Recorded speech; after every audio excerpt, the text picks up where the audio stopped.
All right, people, we're going to try something a little different today.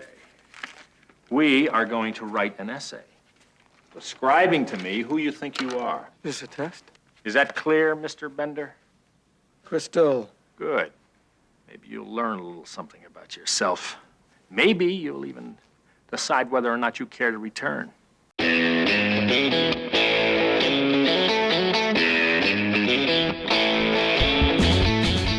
Hello and welcome once again to the Cine-Files, where each week we enter the world of a great film. We explore its themes, its history, the filmmaking, and the influence it has on us today. My name is Steve Morris. I'm a filmmaker and directing instructor in Los Angeles, California. What's up, everybody? It's John Roca. I'm giving you my 80s cowabunga, gag me with a spoon, all that stuff to say, poser, hoser head, butt face, butt head. Yeah, it's John Roca. I'm a voiceover artist, host, writer, and producer on a number of shows. And I couldn't be more excited that we finally got around to talking about this movie because I had no idea it's one of your favorites. And I just bought it on Criterion. So I was going through everything on it and was just thoroughly enjoying it, revisiting it. I think for our generation, this is a seminal movie. Absolutely. You know, I think maybe The Graduate is for the generation before. Like, this is a moment for 80s Generation X growing up. Yeah. And of course, the movie we're talking about is The Breakfast Club. Yeah. Do you remember how you first came to The Breakfast Club? Yeah, I went and saw it in the theaters. I had missed 16 Candles. I remember 16 Candles being a big deal, and I just had missed it. And so everyone was talking about, Breakfast Club. So I went with a bunch of friends, probably Maurice, to see it in the theaters, and enjoyed it a lot, and went back a couple more times to see it because there was just something about it that you felt a connection to because you were that age. Do you know what I'm saying? You were in that place. You're like, oh no, who do I identify with? You know, who do I feel? And it's so funny because watching it now, I find more to sympathize with and understand in the villain, this quote unquote villain character that is the teacher that is on top of him. Yeah. Paul Gleason. Yeah, I find Vernon. more to gravitate to in Paul Gleason's thing. And there's shots that John Hughes puts in the movie that I had forgot about that give you a little window into Paul Gleason's quiet desperation. Yeah. And I love that. I had no idea that color was in that movie going back. It's funny. One of the questions I was going to ask you, which I'm sure we'll talk about more, is who do you identify in The Breakfast Club? Apparently, it's Mr. Vernon. Yeah, kind of. Because I'm older now, yeah. So for me, this is a big deal when it came out in the theater. I saw it in the theater at Larkspur at the Cinema One, and it was so moving to me.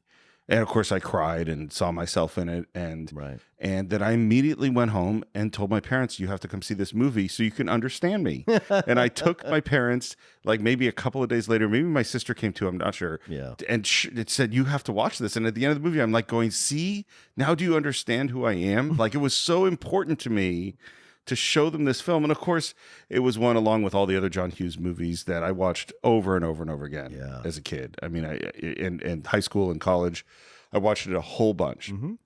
There's certain films that identify you, right? You just absolutely feel like they speak your language. This is a really, really big one to me. I want to talk a little bit about pre-production. First of all, this is our second John Hughes movie. We talked about John Hughes with Planes, Trains, and Automobiles and gave some biographical material on him then. So if you're interested in a little more biography, maybe celebrate Thanksgiving with your family and watch and listen to our Planes, Trains, and Automobiles. Absolutely. This movie, he had written screenplays for Mr. Mom and Vacation, and this movie was supposed to be his directorial debut, which is why he made such a simple film. So the first script he wrote for himself to direct, it's one location, it's very much like a play, so it doesn't have a lot of filmmaking challenges. And then as he's sort of collecting some headshots to cast Breakfast Club, he sees this headshot of Molly Ringwald. Has never met her. Wow. And he says, there's something about this girl. And he goes home, puts the headshot above his desk, and in a weekend writes 16 Candles. In a weekend? Yeah, this is John Hughes over and over again. He would write his whole screenplay in like a weekend. Jesus. Yeah, he's one of those irritating people. And so then suddenly 16 Candles gets made before The Breakfast Club. Of course, he hadn't even met Molly Ringwald. So they set up a meeting with him, and they get along great. And there's a they really talk about that she was his muse for a certain part of his career. He makes 16 Candles. And here's the interesting thing that I learned that relates a lot to The Breakfast Club is that at the time of 16 Candles, and this is, 84, or 83, 84, is the basic teen movie model comes from Animal House, Caddyshack, and Porky's. And so when you watch 16 Candles, which is a really problematic movie at this point, it is that you can see that that's what the studio wanted. That's why there's the nudity and the sexual element and the sort of boy stuff in 16 Candles, along with a fairly sensitive movie about a 16-year-old girl. Yeah. And so when they go to make Breakfast Club, so they shoot 16 Candles in the summer, I think, of 84, and they are making, and it wraps like in August, they're shooting Breakfast Club in February of 85, which is crazy how fast that is. And and the first script is very much like a play and very much about these kids and their emotions. And that's what gets the actors all to sign up. Right. And then there's all this pressure from the studio.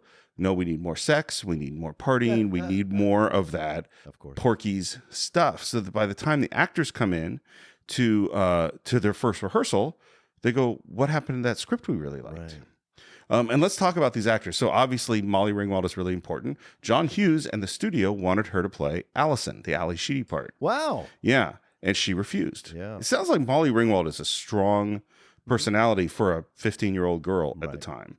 She wanted to play Claire. And so while this debate is going on because the studio didn't want them, the first person that actually gets cast is Anthony Michael Hall, who's in 16 Candles, of course. Right. Man, he's funny in 16 Candles, and he is great in this. There's a stretch in his career where it's just like, it's incredible. Weird Science, 16 Candles, and this movie, The Breakfast Club. Just great stuff. And it's when he slides into the late 80s, early 90s that everything just kind of slips away from him. And then, but he does pop up in stuff, you know, like the Dead Zone TV series. Dark Knight. Really good in that. Dark Knight as well. Yeah, things of that nature. So I never not enjoy Anthony Michael Hall. It's just like this is where you wanted him to stay forever. He was so good in this. I think he had to become a different person. I mean, he just is a really different person. Yeah. I mean, there's even that moment with him where he's on Saturday Night Live. Yeah, that's right. For a year with Robert Downey Jr. For God's sakes. That's the weird, bizarre season of Saturday Night Live. Yeah. And Randy Quaid. Right. So he gets cast. And then finally they say, okay, we will cast Molly Ringwald as Claire. So now they go out to look for Allison. And that's how they find Ali Sheedy, who had just come off of War Games, which I haven't seen in forever. And Bad Boys. Oh, and Bad Boys with Sean Penn. Yeah, and that's Esther right. Morales, yeah. Yeah, and she looked at this and said, "Oh, I am Allison." Yeah. Like that was for her. This was just Wow, the perfect. And man, her performance in that role is amazing. So great. And the next person they have cast is Emilio Estevez, cast in the role of John Bender. Oh, really? Yeah, they cast him as Bender first. It's a safe Bender. Yeah, It could work, but it's a safe Bender. but then they're having so much trouble finding someone to play Andy that they ask him to switch over and play Andy. And now they're still looking for a Bender. And one of the first people they're looking at is Nicolas Cage. Oh, man, yeah. Probably around Valley Girl time, right? I would imagine. Right around the same era. Yeah. And like, man, that would have been a different movie. Yeah, completely different. But Nicolas Cage is certainly a lot. Yeah. But they don't cast Nicolas Cage. Instead, they cast John Cusack. Oh, Yeah. wow. Had he changed a lot since 16 Candles? That's what I wonder. He's a nerdy guy with the braces and everything. He's so young. He's so in 16 thin. Candles. Yeah. And this is only a few months later. So like, how much could he have changed? And they actually cast him. They start rehearsal with him. And John Hughes goes, he is not dangerous enough. Nope. And that's when they bring in Judd Nelson. Right. And apparently Judd Nelson came into the auditions dressed as Bender. Of course. He stayed in character all the time to the point where he was continually abusing Molly Ringwald Wow. between takes. And John Hughes wanted to fire him.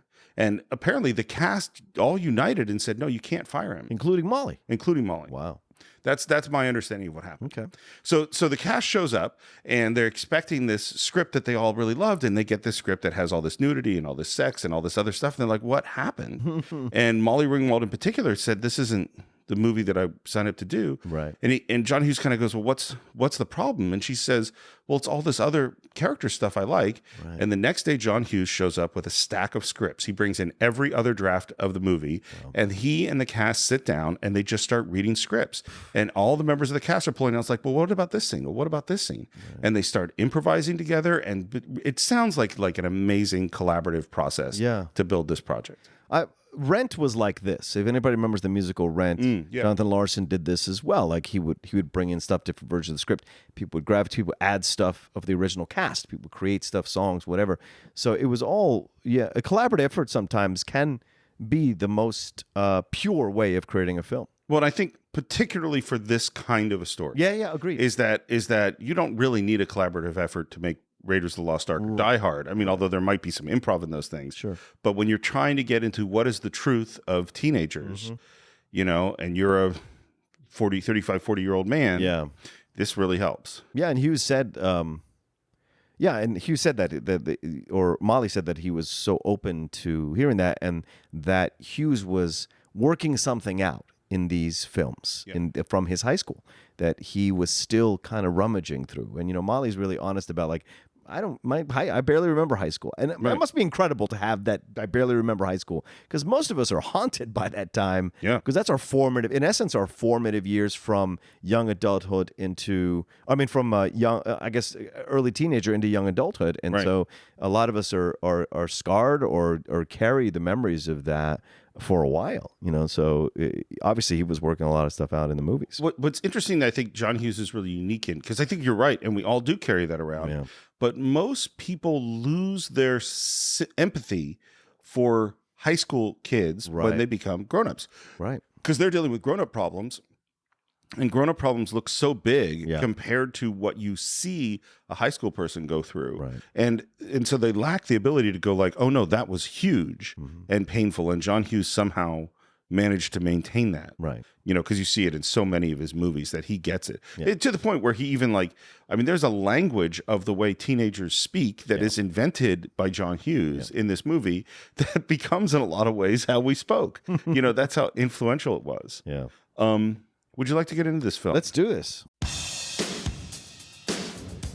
John, Yes. don't you forget about me.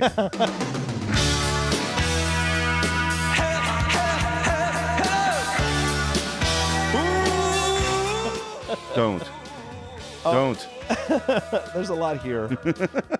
Simple minds, they were not simple in any way, shape, or form. But this is what's fascinating about this beginning, Steve. What I'd forgotten about is the speech is read at the beginning. Right. I totally forgot about that. Dear Mr. Vernon, we accept the fact that we had to sacrifice a whole Saturday in detention for whatever it was we did wrong. And what we did was wrong. But we think you're crazy to make us write an essay telling you who we think we are. What do you care? It's so fascinating because we're in 2018, and Steve and I are of the age who can remember those cars that drive up, the clothes. I remember that Chicago Bears pullover ski cap that what's his face is wearing, Anthony Michael Hall is wearing. So all of it is there, and of course it's the introduction, and it's almost going back to old stock characters. The idea of stock characters, right? As each one pulls up and is introduced, they are who they are through the interaction with their parents or non-interaction with their parents, and that's really fun to explore again. Well, and I think that structurally, this movie is very clear in what it's trying to do, which is that it introduces you, as you say, with these cars pulling up to these stereotypes. Yeah. You immediately go like, oh, that's the jock. That's where this guy comes from. This Right. is the princess. She comes out of the BMW. You have Bender, the guy who walks up, no parents, and in his clothes are so clear about who he is, walks right in front of a car that has to jump to a stop. You're like, oh, I get that. Yeah. You have, and then you have Anthony Michael Hall, and his parents saying, don't waste this time. This is, and you're like, okay, I get who this guy is. Right. Ali Sheedy gets out of her car, tries to say goodbye, and the parents drive away without her saying goodbye. And you're like, I get it. Yeah. And then what the movie is, of course, going to do is it's going to break down these stereotypes, and they're going to become real people, not just to us, the audience, but to each other. And they're going to, so it's very structurally clear what we're going to do. To me, brother, to be honest with you, what struck me this time, it's almost like a heist film. Five people are brought together who don't know each other, and they have to work together to solve this problem, which is the essay. Right. And so everything else that occurs has to occur for them to be able to write that essay at the end. And the fact that he reads the essay at the beginning of the movie lets you know that there's more coming here than just these people at detention. Well, and of course, when you hear it at the beginning, you don't really know what it means. You don't know who this voice is. We see this David Bowie quote from Changes, which is, and these children that you spit on as they try to change their world are immune to your consultations. They're quite aware what they're going through. And that really sets the tone for the film in a lot of ways. Yeah. And apparently that's Ali Sheedy's idea. Oh, wow. That's her quote. She was listening to Bowie at the time, and she played it for John Hughes. Apparently, John Hughes loved to make mixtapes, and so he was constantly making mixtapes for the cast, and they started making mixtapes for him. And part of the soundtrack came from these guys exchanging mixtapes with each other. And there's this weird shattering of glass, and we see this high school, and you see shots of the high school with the graffiti and things carved in the walls and the lockers and. Man, that gave me flashbacks. I don't know what your high school looked like, but this looked a lot like my high school. They weren't all red lockers, but yes, there were red and blue and white lockers. That was our thing. Yeah. And by the way, this is shot in Illinois. The main set is actually built in the gym of this high school. Oh, wow. That's what the library set is. What? Yeah. It's built into a gym? Yep. Wow, they laid carpet down and all that stuff? They did. The high school had closed down like 3 years earlier. Oh, so okay. this was like a not used high school, and this is also the high school he shot at for Ferris Bueller's Day Off a couple years later. Great. I wonder if we'll ever tackle that one. Sure, I'm down anytime. I love that film. I love, by the way, as we see all these shots of the high school, that one of the things you see is the man of the year, which is Carl, your janitor. Yeah. By the way, didn't catch it. Haven't caught it in the 47 times I've seen this movie before. It just didn't occur to me that was Carl. It just didn't occur to me. And I was like, this time I was like, oh man, from man of the year to janitor of the high school. He seems like a pretty cool guy. Yeah. For a janitor. And I like that we'll get to his character, but it's a great balance to Paul Gleason's character. And we come into the library and everyone sort of sleepily is arriving. Bender's entrance is great. Yeah. I think Judd Nelson, I mean, this is like, we talk about people peaking in high school. And there's a sad kind of, for some of these people, they peaked in the high school movie. Yeah. I mean, Judd Nelson's in his mid-20s at this point when he made this. But, man, just from his entrance, the way he, steals a thing and knocks some stuff over, and he's just amazing. Well, the whole thing, right? And we with how it starts, you have Molly Ringwald sit down first. She, of course, front row.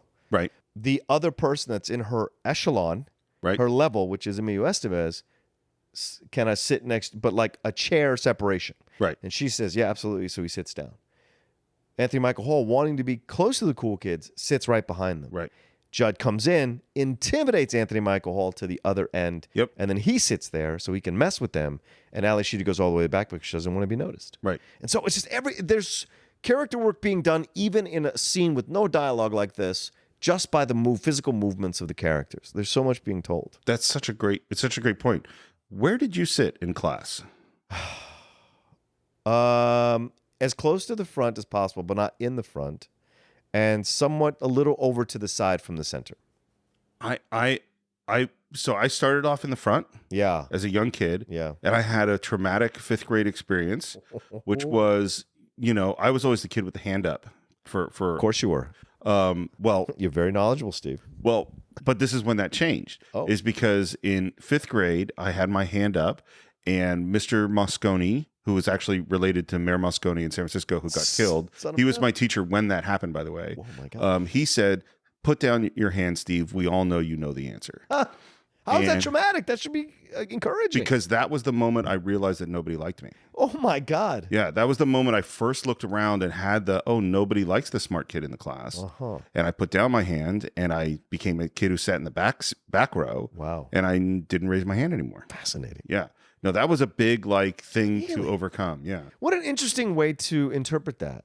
Well, No, because it is how you're built interprets that moment, right? Sure, of course. Someone else could be like, damn right, I know the answer. I'm smarter than everybody in this damn class, and be even more arrogant, more cocky, more knowledgeable, more whatever, more confident.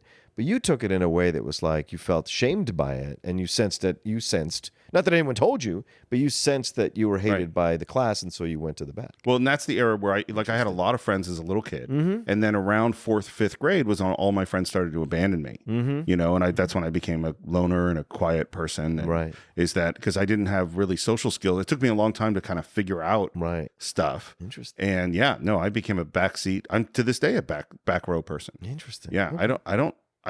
the volunteering smartness. Yeah. That's come in my 30s to be like comfortable to just, Right. you know, Talk about stuff. talk about stuff that way. Yeah. So I think it's really interesting. I hadn't thought so much about where they all sit. Yeah. And then in comes Mr. Vernon, Paul Gleason. Apparently, he got this role because of one moment in a previous film. Yeah. Which is in Trading Places, of course, which is another film that I just love. Such a great film. The moment where he, as Meeks, is in the phone booth and someone walks up to him and he turns and says, "Fuck off." I anticipate penetration and acquisition at 2100 hours tomorrow. Hold on. Fuck off. John Hughes thought that was the funniest asshole moment he had ever seen, and that's how Paul Gleason gets cast in this. Wow. And from what everyone said, everyone loved him. They said that he was a real mentor to a lot of the other actors and that he was just a great guy. Oh, that's awesome. Yeah, and he, you know, he's one of these, and he plays 3 assholes in 3 movies that are 3 of the greatest assholes of all time, which is Trading Places, Breakfast Club, and Die Hard. Yeah. And not to be outdone, William Atherton, who plays a great asshole in Die Hard, is also a great asshole in Ghostbusters. So those kinds of things are Listen, you got to find your niche. Hey, man. Get paid, man. And he immediately is playing dominance games. Yeah. You know, like, you know, he's insulting them and putting them down. And Claire's first thing that she says is she's not supposed to be here. Yeah. Excuse me, sir. I think there's been a mistake. I know it's detention, but I don't think I belong in here. Not with this group. It's funny watching it this time because there's so many more little things about how horrible these people are in many, many ways. But they're also kids. That's what struck me this time, right? It was maybe just it was easier to hate them. It was easier when you were younger to like judge them and hate them and whatever and feel sympathy for the Anthony Michael Hall character. But it's fascinating when she does this stuff. You're just like, oh, you're just stuck in a world that you have no way out of, right? And that eventually comes later on in the film how they talk about it. But in that moment, yeah, she's kind of pampered, and that goes back to what she did when she was getting out of the car. You can't get me out of this, Daddy. Yeah. Like that kind of thing, right? So she has relied on that, even though she may hate herself for it. She has relied on it, and this is that moment again. Well, it's not just pampered, because of course she is. And it's not just that she's trying to manipulate things for her to get her way, which of course she does. Yeah. But she is essentially saying, I shouldn't be in the same room with these kinds of scum. Right. You know, that's what she's going, these guys are beneath me. They're beneath me. Yeah. And that is her attitude for much of the movie. Right. You know? And it's so funny, like, I mean, there are it's, you know, we have 5 characters, 3 of whom are assholes fairly often. Yes. 2 of whom really aren't so much. Well, you know, right. 1 isn't even supposed to be there. So she says. But the Molly Ringwald character, in her mind, think about how she got into detention. Right. Was going shopping. Yep. Which is ridiculous in the middle of school. That's how pampered or spoiled she was. She thought she could flout the rules and be like, I'm going to go. But they don't apply to her. Right. You know, well, and this is, you know, a word that hadn't been used in this way, but now we would call privilege. Yeah. You know, she is privileged. She doesn't think that the same rules apply to her that apply to other people. Right. And of course, it's right when she's being insulting that Bender spits straight up in the air and then catches it, which is A, really gross, and B, difficult. Yes, I'm sure. Sure, it must have hit his face quite a few times trying to do that take. Yeah, and as this is going on, Vernon is laying down the rules, which is that they're going to be here for 8 hours. 8 hours. That is a long time. Yeah, I don't remember detention being 8 hours. No. Saturday detention. No. I wasn't in a lot of detention. Oh, well. No talking, no moving, no sleeping, and they have to write a 1,000-word essay on who they think they are. Maybe you'll learn a little something about yourself. Maybe you'll even decide whether or not you care to return. And I love that Brian, Anthony Michael Hall's character, goes, Yeah, you know, I can answer that right now, sir. You know, that'd be no for me, because... Sit down, Johnson. Thank you, sir. And Bender has a question, which is, does Barry Manilow know that you raid his wardrobe? Why do you think he does that at this moment? I think he's because of what we find out later in his childhood. And I knew people like this in high school. Oh, yeah. Yeah, they had to challenge all the time in a self-destructive way to kind of feel some kind of power in their life. And you have that in this moment. What he's doing is trying to state that he is just as good as this guy. This guy's in power. He shouldn't be in power over me. I'm gonna insult him in a way to bring him down to my level. Well, and I think it goes further than that too, which is that I think he is showing the other students, Right, of course, that I'm not intimidated by him, because there is nothing good is going to come out of him saying this. No. He knows, and we see this a lot, is that he will take the punishment to prove that he doesn't care. Yeah, he's showing off a little bit, and he's trying to be the alpha of the group in that way. And this is the epiphany I had this time. I wonder what happens on this day if Claire doesn't say, I don't belong with these people. Because I think her insults of Bender early in the movie are causal to Bender's horribleness to her throughout the film. Maybe. And I'm not in any way excusing what Bender does, and particularly looking at today, it's like, oh, Jesus Christ, this is awful. But man, are she and Andy terrible to Bender right at the beginning. And of course, what is the result of him making the Barry Manilow joke? Another week. Right. Another week, another day in detention next week. And we're going to see this a few more times. Yeah. And I love Don't mess with the bull, young man. You'll get the horns. I mean, that's just brilliant. Yeah. The 2 fingers up. Yep. And now we're sitting in detention. Yeah. And we're sitting. And Allison starts biting her nails loudly. And there's just all these moments of them all looking at this strange person in the back row. And Brian is the only person who's actually trying to do the assignment. Right. He has a pen, which he's got on his lip, and he's going, who are you? Who are you? Who? And then he notices everyone is watching him and stops. I love the moment where Bender and he start to take their jackets off together, and there's like a stare down. Yeah. And he goes, okay, I won't take my jacket off. And I totally know these people and knew these people in high school of, I can't stand the silence. And so Bender goes, Oh, shit. What are we supposed to do if we have to take a piss? Please. If you gotta go, you gotta go. and he mimes that he's taking out, that he's going to pee under the desk. Hey, you're not urinating in here, man. Don't talk. It makes her crawl back up. You whip it out and you're dead before the first drop hits the floor. You're pretty sexy when you get angry. But Bender's goal is to upset the establishment. Yep. He's almost like the Joker type character. Like everything has to be chaos for me to find solace or comfort. Like your lives are so perfect and blah blah blah compared to mine in his mind. So everyone's operating from stereotypes in this whole film. No one is pure. I think that the Joker is a great reference because particularly when you look at Dark Knight and Heath Ledger's Joker, he believes that he understands the deep truth. Yes. And his job is to expose it.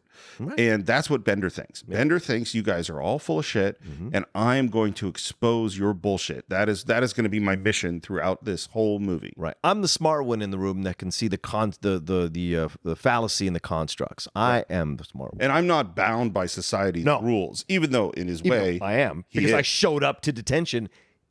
That's the thing. He showed up. That to me doesn't make him that much of a rebel, that he shows up to detention. Well, and he wants approval just as much as anybody else. Exactly. He's stuck in his own little patterns that he doesn't know how to get out to. And yes, he does a good job of seeing some of other people's stuff and does know how to play outside the lines a little bit, but really he's still bound by all of it just as much as anybody else. Absolutely. Hey, homeboy, why don't you go close that door? We'll get the prom queen impregnated. Which is, to be clear, a really fucking scary thing to say. And Andy, who kind of sees himself in the hero role, reacts to it. Hey, What? if I lose my temper, you're totaled, man. Totally? Totally. I love, there's a certain kind of Breakfast Club John Hughesian language that is really funny. And Claire, this is what I'm talking about. She says, why don't you just shut up? Nobody here is interested. And Brian, of course, is trying to keep everything cool. Right. Fellas, I just think we should write our papers. And Claire says he's just doing it to get a rise out of you. Just ignore him. To which Bender's response is, sweet, you couldn't ignore me if you tried. Yeah. And there's a pause. And then he starts to ask some questions. Are you guys like boyfriend, girlfriend? Steady dates? Lovers? Come on, Sporto. Level with me. Do you slip her the hot beef injection. This is pretty awful. This is what we used to say in the 80s, hot beef injection. I don't mean that we had these kinds of scenes, but we certainly said hot beef injection. It Right? came from the Breakfast Club. Right. You know, I mean, I'm sure. Yeah, like, Probably, yeah. But all of this is, yeah, it's an interesting point you bring up, Steve. Is this all a reaction to the way he was treated from the beginning by these people? But then again, he has a choice to act a certain way, and he acts this way in this situation. Do you know what I'm saying? And Right. pushes the boundaries and antagonizes and essentially, you know, like makes a joke about sexual assault, you know, Yeah. rape, for God's sakes, getting the gang rape, no less, by saying getting the prom queen impregnated, you know, and she fights back by saying, you know, it wouldn't matter if you, like, nobody would care. You know, Bender, you don't even count. I mean, if you disappear forever, it wouldn't make any difference. You may as well not even exist at this school. I mean, that's some pretty harsh stuff. It is. And this is why it's like the things that Bender says are horrible, and the things they say to him are horrible. Yeah. And that's where we start out. Well, that's what I'm saying. No one is pure in this movie. No one. Yeah. Except maybe Alishidi. But then again, she does something later on that's kind of impure as well. So it's pure. Well, and this is the thing. It's like, you know, we look back at some stuff in older movies and go, that's horrible. We wouldn't do a thing like that today or say a thing like that today. That's awful. Right. I think sometimes good people are awful. Yeah. You know, and having movies in which we have these characters that are flawed and yet still in the course of the movie we can feel sympathy for them is actually a good thing, even despite the fact that they say mean stuff. Yeah. There might be parts in this film where we go like, okay, that might have been too far, particularly looking at it today, but you know, it's also part of why we keep coming back to the movie. Exactly. And this thing comes up of like, about clubs and activities, because that, you know, the Bender's like, well, I wouldn't even want to be in your clubs, and they wouldn't have him in their clubs. And then in the background is Brian going, I'm in the math club. Yeah. In the physics club. Physics club. And I love Bender's turn. It's like, hold on a sec. Excuse me a sec. What are you babbling about? Well, what I'd said was I'm in the math club, the Latin club, and the physics club. Physics club. And he asks Claire, you know, are you in the Latin club? And she goes, no, those are academic clubs. Right. This is not social clubs. And we get to, What do you guys do in your club? In physics, well, we talk about physics, properties of physics. So it's sort of social. Demented and sad, but social. Social, yeah. But he's trying to, here's the deal. He's trying to denigrate Claire in that moment for being judgmental. right? But ironically, him saying demented and sad is a judgment of what Anthony Michael Hall is doing in that club. So he is the imperfect critic here, because he is being just as judgmental of Claire in just a different way. Absolutely. Right. His sanctimony is false. Well, he is doing exactly what they do. Yeah, just from a different place. I mean, he's voicing it in a way that's more challenging, maybe. Yes. But in the end, he's got total judgments over all these people. Exactly. And of course, we get into we find out a little bit more about Andy, that he's a wrestler, and you know, Bender's going, I got a lot of admiration for guys who roll around in tights. And I love this exchange. You wear tights? I wear the required uniform. Tights. Anthony Michael Hall gets a shot. He gets a shot in. He gets a little bit of a shot. Well, and because this is the thing, is like, you know, how do the smart kids relate to the jocks? Right. Like, are the smart kids totally respectful of jocks? Which is, of course, something that's going to come up much, much later when Claire says, oh, well, you geeks look up to us. Yeah. And my experience was that was not necessarily true. You know, like the outsider kids didn't admire the popular kids. Right. You know? Right. And that's what the popular kids tell themselves for that reason, to feel even more superior. Yeah. Right. I had the same experience. Like, a lot of the goth kids in my high school, hated the preppy kids and the popular kids. They hated them. Were you a goth kid? No, I was not a goth kid. I was what? I was a fucking I nerd. have this picture of No, you but I have friends dressed all in black with like eyeliner Yeah. and Well, I swung through many groups. that's me too. I was a floater. Yeah, for definitely the most a floater. I mean, I had my crew, but I floated in and out. Like, I knew some of the cool kids, but I never wanted to be part of that crew. And I knew some of the goth kids, you know, obviously the theater kids and things, drama kids, all that kind of shit. But like, yeah, I floated in and out. You know? Yeah. So Bender wants to close that door. Yeah. And when Vernon goes up to go to the bathroom, we think we have an opportunity. And again, you watch Paul Gleason do a bunch of funny stuff when he's checking himself out and His drinking physical water. movements are just great. He's really funny. Yeah. And Bender goes up and takes some screw out of the door, and the door slams shut. And he's like going, "Oh, am I a genius?" And all of the other guys are going, "Put it back. We're going to get in trouble." And Vernon shows up. Why is the door closed? And this is where an interesting thing happens, because when the adult is in the room, they all stick together. Yep. Why is that door closed? How are we supposed to know? We're not supposed to move, right? Why? We're just sitting here like we're supposed to. Who closed that door? I think a screw fell out of it. It just closed, sir. And this is the moment where they start to begin to gel as possible friends down the road at the end of this experience. Possible friends. I don't necessarily agree they were friends coming out of this thing, but like possibly the beginning of some kind of commonality, which will allow the vulnerability and the sharing that occurs later on in the movie. Well, and I think this is just a general truth, which is that kids will always unite against the adult. Yeah. You know, although here's an interesting thing that's funny. I think when we were kids, to tattletale Oh, yeah. was horrible. Of course it was. Nobody ever did that. Yeah. And kids today are really taught to tattletale. Yeah.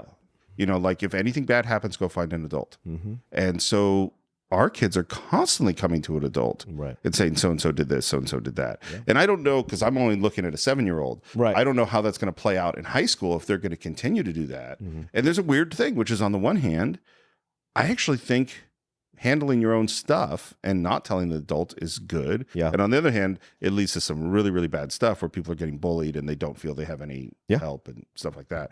But right now they're uniting against Vernon. And, you know, Bender goes, I don't have it. Screws fall out all the time. The world's an imperfect place.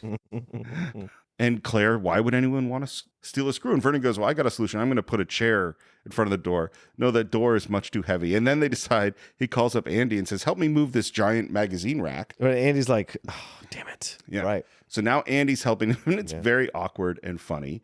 Yeah.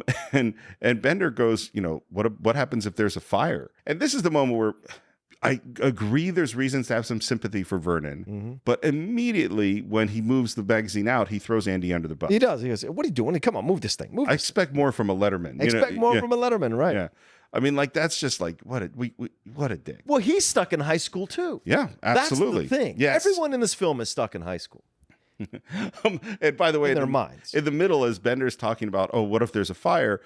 Brian says, Well, you know, the school comes equipped with fire exits at either end of the library. Show Dick some respect. Let's go. and the last thing that happens is that as the moment is over, he kind of comes after Bender and says, look, I know you did this. And Bender, under his breath, says, eat my shorts. What was that? Eat my shorts.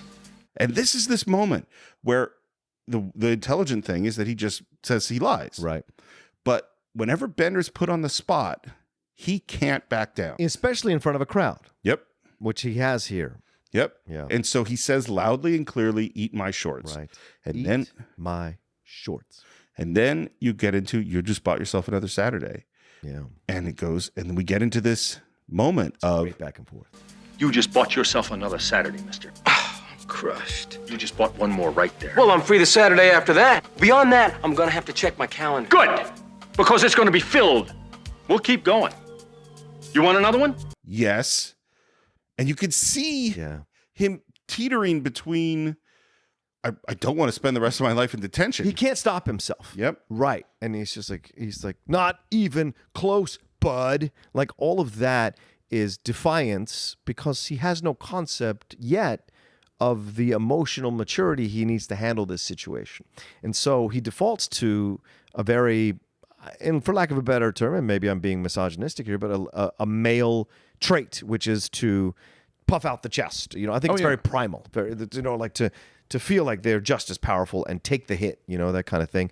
And he's even more encouraged when Claire says, stop it. And other people are trying to stop him.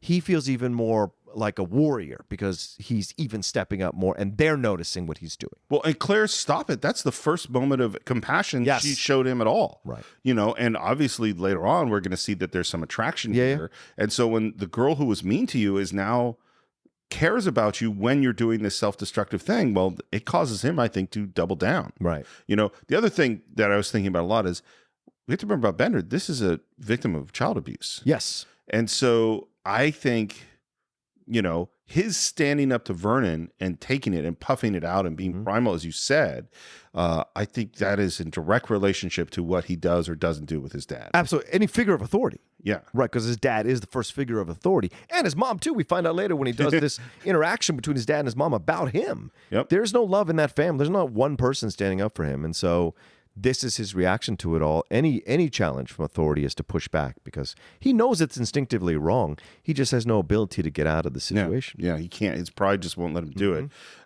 And of course, they do it so many times that Vernon doesn't even remember how many that was. Fortunately, Brian is like, well, it was 7 as 8 when he said before about the Barry Manilow. It's like, oh, Brian. Poor Brian. And of course, it ends with Bender, him saying, I've got you for 2 months. And Bender goes, I'm thrilled. Oh, I'm sure that's exactly what you want these people to believe. You know something, Bender? You ought to spend a little more time trying to do something with yourself and a little less time trying to impress people. You might be better off. Which I think is true. It is exactly true. Yep. The other thing is, here's the hidden gift about this film when you go back and watch it from an older age. Vernon is right about so much that you didn't remember him being right about when you were watching the movie. This idea of writing the essay, he says, you can learn something about yourself. They actually do by being in detention. Yep. It's interesting. And so in this moment here too, he goes, this is no way to go through life. You may feel defiant in this moment, but you don't understand in some fucked up way. And yes, I'm not doing it correctly because I got my own issues I'm dealing with, but this is no way for you to succeed in life acting this way, being this way. You're not going to make it. Well, and much later on in the film, Vernon says, you know, go visit John Bender in 5 years. Yeah. And you know what? He might very well be right. Mm-hmm. And this is the thing. Vernon clearly does have some clear insight into these people, but that insight is also obscured by his own ego and his own needs and his own condescension and anger. That's what's great about Carl, because when Carl breaks him down, it's honest. It's truthful. Absolutely. You know? Yeah. And then we have, as Vernon is leaving, this great musical build, and as the door slams and the music climaxes, Bender yells,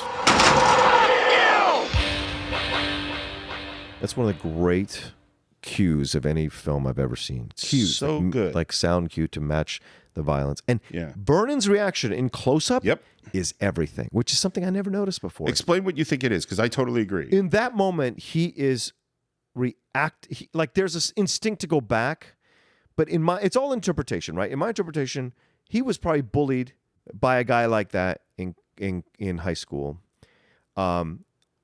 But also it's the realization that this is his life. Dealing with these kids is his life. Being told to fuck off by these kids is what his life has come to.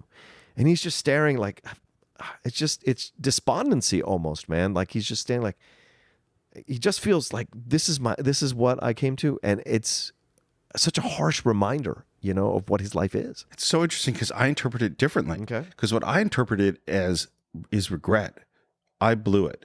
Because going back at this kid. Because what he did with Bender is exactly what Bender's doing. He can't show weakness in front of the kids either. And his main method of disciplining these, of working with them, is to alpha male them. Right. He is going to be the toughest person, and therefore he's going to go up against the toughest person in the room to try to break them. Right. And he can't. And just as this has gone off the rails with Bender, and Bender can't say no, Vernon couldn't stop it either. Of course not. You know, and it didn't help any. I think in that moment, he's like, oh, that didn't help. Well, either way, whatever interpretation, we're both dealing with the concept of regret. Yeah. Either he regrets his entire life or that interaction. Yep. In that moment. Yeah. Now we get another little montage of we've been sitting waiting here a long time. Bender's lighting cigarettes off his shoe. There's so much that happens in the movie where it's like, how could you possibly get away with this? Yeah, for 8 hours. Yeah, it's like you're smoking in the library, tearing things up, breaking things. There's all sorts of destruction. And there's not a sense of like, wouldn't there be consequences of these things? There's a moment where Brian adjusts his pants. Yeah. I did a lot of pants adjusting at various times in high school. You mean when you have a boner? I don't adjust my pants anymore. I let my freak flag fly, son. I'm at that age. All right. Yeah.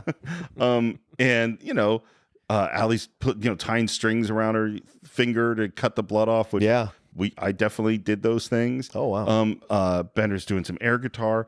Allie's doing a drawing. Andy's made a little paper football thing. And then the moment as we look down at Allison's beautiful drawing, and then she makes it snow. Fuck, with her dandruff. I thought this was the funniest thing in the theater. I could still remember just thinking that was hilarious. Yeah. And then slowly but surely, all of them fall asleep. Right. And Ali Sheedy's way of falling asleep in these sort of deliberate stages she is so funny in this character. In one of the interviews on the Criterion Collection, she says that the cinematographer of the film, who did Reds, right, kept telling her that she was noticing her with her camera, and that keep doing what you're doing, even though you're not saying words, you're saying so much, and that's a valuable actress, man. So I want to go back because it's the editor. Yeah. The editor. Sorry, the editor. Sorry, the editor. Yeah. Yeah. So the editor said that. So yeah. Correct me. That's fine. I don't care. You can keep it in. Okay. I don't need to be the smartest guy in the room. All right. We're gonna get into. I make so many mistakes, Steve. It doesn't matter to me anymore. Yeah. Vernon yells, "Wake up!" Nobody moves. Yeah. Who has to go to the lavatory? All hands pop up.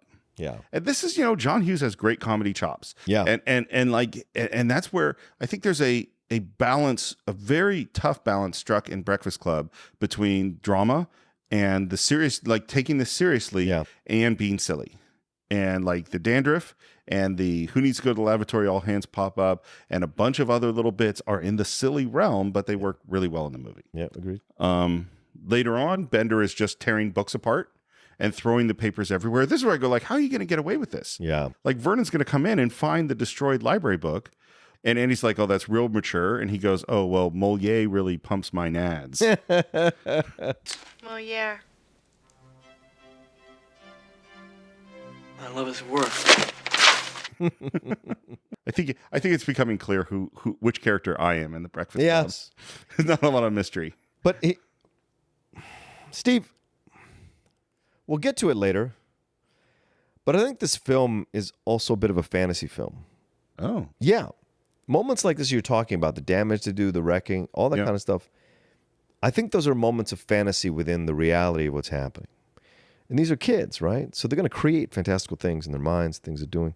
I've never thought of it that way, but I totally think you're right. Yeah, I mean, it just seems like watching it this time. I was like, this is because I've always felt this way about, not always, but recently I felt this way about the scene later on where he screams and the shatters glass. There's no way you get away with that, right? There's no way Vernon doesn't hear that. There's no way it's not a big deal. How are they playing loud music in the library? These are fantasy moments that they're having within, because they're playing make believe in a way. And so, yeah. Well, we're going to address that again when we get there, because I actually think you're totally right. But this is one of those moments that like gives the illusion, that gives the first hint that it may be. Yeah, but yeah. There's a little conversation between Andy and Claire about some party, and we get that they're sort of in the same sort of circle. And it comes up that Claire says, "Oh, I'm kind of, I don't know if I'll get to go, but I can usually play my mother against my father." Right. And Bender asks, and this is the first of those sort of Bender questions, well, who do you like best? And Claire takes the question seriously and kind of goes, well, because Bender's saying, well, if you had to live with one or the other, because the subject of divorce has come up, and she goes, oh, well, I'd probably live with my brother. Which is a way out. And then she says this thing of like, I mean, I don't think either one of them gives a shit about me. It's like they use me just to get back at each other. that she's a tool between the two of them. It's terrible. And as soon as you go like, oh, I'm starting to have some sympathy. Right. Allison goes, ha! And then says nothing else. And there's this long moment where she says nothing, and then Claire says, shut up. It's Allison is such a funny character. She's great. And then Andy's response is, You're just feeling sorry for yourself. that's messed up, to Claire. And her response is, well, if I didn't, nobody else would. There's some pain there. And Andy gives her nothing. He says, oh, you're breaking my heart. But I also think in that moment is Andy switching allegiance from Claire to Allison. It's the first hint. Because it's right on the heels of Allison going, ha! It's him saying this too. And so it's the switching. Because initially you think when you watch the movie, they're going to hook up, right? Those two. Right, because they Bender come from the alluding same, to it. Yeah, all of that. The same social circle. Exactly. And maybe they have, because I think that's when we talked about this, where Bender questions them, I think they have hooked up. I don't think they've had sex. Yeah. I think they might have had a party hooked up, because Right. that happened all the time. Sure. So, because the way they look, they feel a little embarrassed by it. Well, and I think you're totally right. I hadn't thought about it for this early, but because one of the interesting things is what we're going to find out is what is Andy's problem? Well, he doesn't think for himself. Right. He is the machine that does what is expected of him. Exactly. What is Allison's character? She absolutely 100% does not do what anyone expects of her. Uh-huh. She is the opposite. Right. And so he looks over at her and goes, oh, maybe it's possible to not be an automaton, I think she's the one that actually sees the issues in the structure, issues in the establishment, the problems in the establishment, but she's not Bender and going to yell it out. Right. She quietly just knows. Yeah. Right? Bender needs validation for his knowledge, so he yells it out loud. Well, it's Allison just knows. It's funny, the two characters I identify with, obviously Brian, Yeah. but the other one is Allison. Interesting. Because I was smart kid outsider. Yeah. And I think one of the reasons that I became a writer was because I really didn't understand the social skills and how people operated together. Right. And I spent so much time on the outside observing because I was really quiet. Yeah. That I and so I relate to those two characters a lot. For me, it's Andy and Brian. Right. Because the nerdy part of me, and then the part of me that loves sports. Right. But then my dad, before we put things back together, my dad growing up in high school was very hard on me vocally. And Right. the stuff what we're going to talk about later on with Andy, what he talks about his dad, that's the kind of speeches my father would give me, which caused a big fracture in our relationship for a lot of years before we put it back. This is why this movie is so profound, because I've met people that associate with each of these characters. Of course. And like and you and I are both a mix, and that makes perfect sense. And I think one of the things this movie is about is it's very hard to see someone else's pain from your pain. Right. Like I know I have real problems. And your thing, like you're a rich kid and who always gets what you want. Like, oh, you're breaking my heart. Right. And what does Bender do at that moment? He stands up for Claire. Sporto, What? you get along with your parents? By the way, Andy shows a bit of smartness at this moment because Bender asks him, do you like your parents? And Andy's response is, Well, if I say yes, I'm an idiot, right? which is absolutely true. That's a trap. Yeah. And of course, Bender says, You're an idiot anyway. But if you say you get along with your parents, well, you're a liar too. and Andy pushes him and says, if we weren't in school right now, I'd waste you.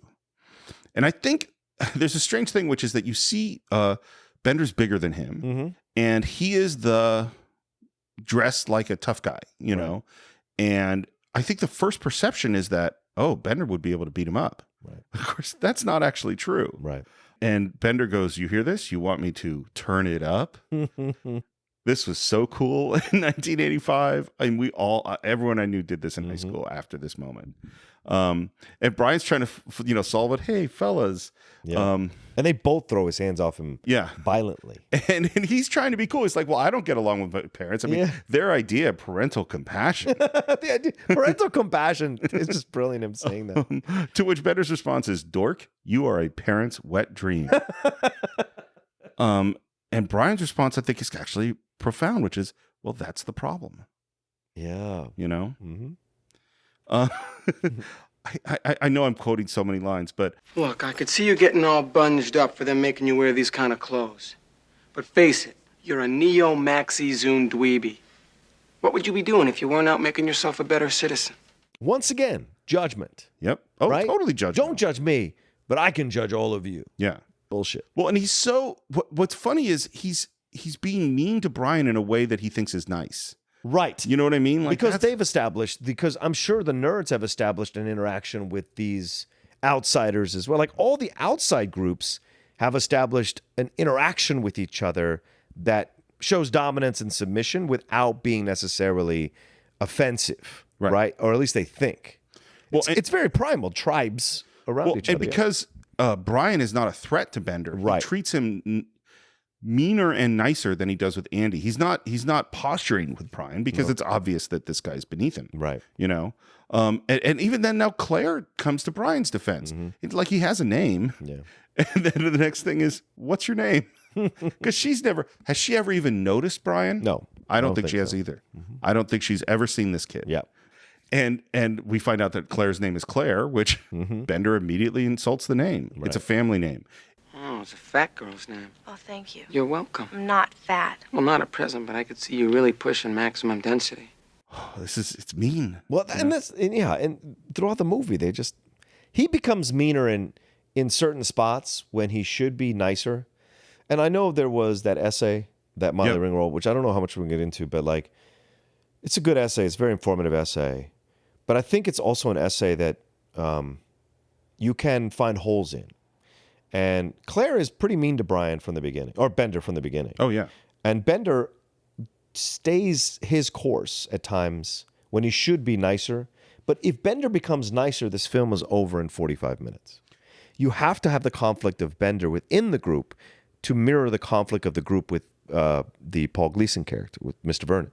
And so you have to keep that conflict going. Now, the way the script chooses to keep it going, it's not probably the best way, but he has to stay in conflict. Well, I go further than that. I think if Bender doesn't start shit, there is no movie. That's a fair point. You have 5 kids sitting in silence in a room. Absolutely. They don't talk to each other. Right. The fact that Bender goes right at the nerve, he goes right to the spine of each of them, is what makes the movie happen. He is the catalyst for everything. That's a great point, Steve. And we're about to get into one, because after Claire flips Bender off, he goes, oh, such an obscene gesture from such a pristine girl. I'm not that pristine. Because she doesn't like the image. She has a complicated relationship to the image, her image at the school. Right. On the one hand, she's so popular and she likes that. She enjoys the perks. Right. But on the other hand, she doesn't like that everyone thinks what people think of her. Right. And that they put her into a box. And then we get into one of these things where looking at it, it's like, because he asks, are you a virgin? Yeah. Are you a virgin? I'll bet you $1 million that you are. And this is Bender stepping right into very personal, private space. And I think this monologue of his in the description of, I think it's really well written and it's really harsh and it's really painful, much more painful to watch today. Yeah. Because, of course, what fucking business is it of anybody who is and isn't a virgin? But, man, he goes into the... Have you ever been felt up? Over the bra, under the blouse, shoes off, hoping to God your parents don't walk in? It's Lecter-esque. Oh, yes. Yes. Right? That is what it is. It's that moment in Silence of the Lambs where Hannibal Lecter just destroys Clarice at their first meeting because he can see right through her. All the fumblings in the backseat, all the way to the FBI. Yeah. That was good. Well. Over the panties. No bra. Well unbuttoned. Calvin's in a ball on the front seat past 11 on a school night. And now Andy is starting to defend her. Leave her alone. And Bender says, you going to make me? And Andy says, yeah. The film is primal, Steve. Absolutely. Right? You have these... This is alpha male, straight up stuff. These are cavemen. This is 2001 shit. Cavemen, like, hanging around each other. And Claire is, in essence, kind of the... Not necessarily the prize, but certainly the thing to protect or to defend or whatever is... Well, she is theoretically the alpha female in the room. She is. Right. Because certainly not Allison. Right. And so there's this idea of the switching allegiances, right? At one point, Bender makes fun of her, but then Andy does, and then it's back to Andy, and then it's Bender. And so it's this kind of shifting, right? Well, and I think, too, that all of these people are raised within certain constructs of how you're supposed to behave. Exactly. And Andy is definitely raised in the classic male... Yeah. The woman is being attacked. Defend the woman. I will be the hero. Right. I think that's who he is going. That's who I'm supposed to be. Right. But then he has his moments of calling Claire out about her stuff too. Absolutely. Yeah. Well, he would literally just said that she was, get over yourself. Yeah. Stop whining. Yeah. But at this moment, Bender steps over the table, which is just a great aggressive move. Yeah. Andy doesn't seem terribly intimidated. He says, Bender asks you and how many? He says, just me. 2 hits. Me hitting you, you hitting the floor. Great line. It's a great, great line. And Bender starts to make a move, and immediately Andy puts him down. Oh, he does. Quickly. Dominates him totally. Yeah. And you go like, oh, right, because he's a great wrestler. Exactly. He does actually know what he's doing. And Bender's clearly shaken, backing off. I don't want to get into this with you, man. By the way, this shot, Steve, is a great directorial shot. To have it's I put it akin to Roy Scheider's sliding into frame after the Jaws comes out and when he's chumming. Totally. Right? Because he comes out in the foreground. Bender does, straight up in a way, and you have to focus on him. Even though Andy has just put him down, so Andy's the dominant one, you still have to maintain some kind of power level for Bender. So when you have him shoot up in the camera, he's bigger than Andy and says, I'm not gonna get into this with you, that kind of thing. He shakes it off and walks away from him. Well, the other thing that relates to the Roy Scheider shot, which I never thought about, but I think you're totally right, is Roy Scheider is shook. Yes, exactly. Is that Bender gets up like he just got dominated in seconds. Yep. Not even seconds, like in a second. Yeah. And I think he is freaked out. Of course. And now he has to reestablish some sort of manliness. Right. And so what does he do? Pulls out the switchblade. Yep. Because I will kill you. Right. In essence. Yeah. Right. Well, he says it. I know. He says, I'll kill you. And then he puts the carefully, Into the but chair. with the strength, puts the knife into the chair. Yep. And there's a pause here. And Andy's legitimately spooked. I think so. Because Andy has his own thoughts about these burner crowds and what they do, and these guys who probably out there smoking, doing marijuana, drinking, whatever. He probably thinks they've committed crimes and done stuff like this and gotten away with it. So when he sees him pull out the knife, there is that moment of like, oh shit, what have I got myself into? And yet he still plays the hero because he says, you don't talk to her, you don't look at her, you don't think about her. Understand me? Yeah. And while this monologue is happening, Allison steals the knife. Yep. The klepto that she is. And Bender's response is, I'm trying to help her. Right. Is he? He thinks he is. That's what I would say. I think so too. He thinks he is, but like I said before, he's the imperfect critic, right? He's not the person that should be doing this. But without him doing this, there's no way they have the resolution that they have by the end of the movie. And by the way, I'm going to bring something up a little bit later. Allison taking the knife is interesting. And throughout the movie, the things that she takes signify something. I can't wait. In total. I have another Bender question. Sure. Is he all talk? Like, in other words, I know that Andy has physical prowess because he is a wrestler. Right.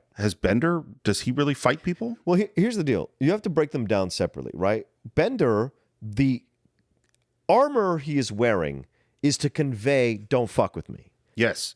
But I don't think he could fight anybody. It's just to give the illusion that if you did, you might get killed or beat up or whatever because he's so tough talking. I don't think he's tough at all. I think he's actually pretty broken and hurt by this upper. I think he's a sensitive kid who chose this other route to go rather than the Brian route, which is bringing the gun to kill himself, blah, blah, blah, which we'll find out later. He chooses this other route to convey what he thinks is strength, even though he has none because his dad and his mom both abuse him. Andy's strength is different because Andy is almost how would you say this? A reluctant wrestler. He's a reluctant hero. He's a reluctant all this kind of jazz because he has been built up to be this machine, but he is capable of thought.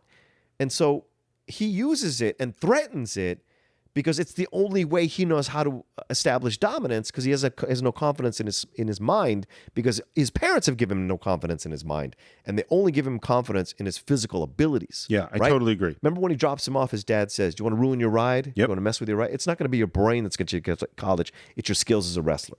And that's a terrible thing to carry all the time. Well, I think he has physical prowess and he lacks strength of character. Right. And the thing, which is why he threatens all the time because if he could really do it, he wouldn't need to threaten. Yeah. And the thing that's interesting about Bender, I think in his way, he is as smart as Brian. Yes. You know, because his actual way of establishing dominance is words and ideas and understanding people, which he is brilliant. Yeah. You know, and so I don't think he's actually had to use the physical side of it, although the way he looks and the way he behaves, people think that he's got all this physical. And that's why, exactly. Yeah. Enter Carl, your janitor. Carl. It's just a great The quiet choice. hero of the movie, by the way. Carl. Absolutely. Yep. You want to know who was originally cast? No. Rick Moranis. Oh, I like this guy better. Me too. He fits with the cast better. Apparently, he left over creative differences. I have no idea, like, what in the, like, 4 scenes that Carl has would have been the creative differences. You know what? I need more in this role. Do you, Rick? Do you really? Well, and my guess is Go back to Canada. My guess is that Rick was trying to make it funny. He probably was. You know, and that... Which is, of course, logical. That's why you cast a guy like that. I mean, he's a really funny guy. Yes, he is. And Carl is just great. Mm-hmm. And of course, Brian knows who he is, and Bender's, oh, your dad works here. But Bender knows Carl. Yeah, like everyone knows Carl. Yeah, you know, Bender's being a jerk. And I love, you know, how does one become a janitor? You want to be a janitor? No, I just want to know how one becomes a janitor, because Andrew here is very interested in pursuing a career in the custodial arts. The custodial arts. And then Carl delivers a great speech. Man. Absolutely. You guys think I'm just some untouchable peasant, serf, peon, you know? Maybe so. But following a broom around after shitheads like you for the last 8 years, I've learned a couple of things. I looked through your letters, looked through your lockers. I listened to your conversations. You don't know that, but I do. I am the eyes and ears of this institution, my friends. By the way, that clock's 20 minutes fast. It's just a great... And Bender smiles. Because... Yep. Yes. Because he knows that guy gets it. He understands something. Exactly. Yeah. Exactly. And he in that speech, entire speech, he completely reverses the social paradigm of this idea that you look down on the janitor, but the janitor knows all the shit you're hiding, and so in a way, more dominant than you. Well, and it's funny because it's a funny thing, and I don't think I noticed it for years and years, that he is the man of the year. Yeah. At this high school, and so like the implication seems to be, oh, how the mighty have fallen. This poor guy, you know, who's going to be so great, became a janitor. But I think the more you think about this movie, you're just like, no, Carl's got it all figured out. Mm-hmm. He is still the man of the year. Right. He is the most squared away person in the whole movie. Absolutely. And I think Bender appreciates that. And I think this just goes to being an editor. And as you mentioned, Dee Allen, who is the editor of, I wrote a bunch of it down, Reds, Serpico. I mean, she's an editor of a whole list of amazing films. Yeah. Is that this movie is a study in reaction shots. Right. Is that you see so much about who these characters are in the reaction shots, and anyone who is interested in directing or editing, just go through and in your brain when you're watching the film, just watch reaction shots. And this one with Bender smiling at what Carl says is a great, great example. Agreed. Vernon's playing some weird game with cups and pencils and building things in his office. Because it's just as boring for him. Just as bored as they are. Yeah. He's pissing away the time just as much as they are. He could be studying a new thing, stocks, new career. He could be doing any kind of thing with this extra time. And he's doing exactly what they're doing, is pissing away the time, amusing himself. Yep. Right? Whereas back in the room we have... Which is why he's still a teacher. Yeah.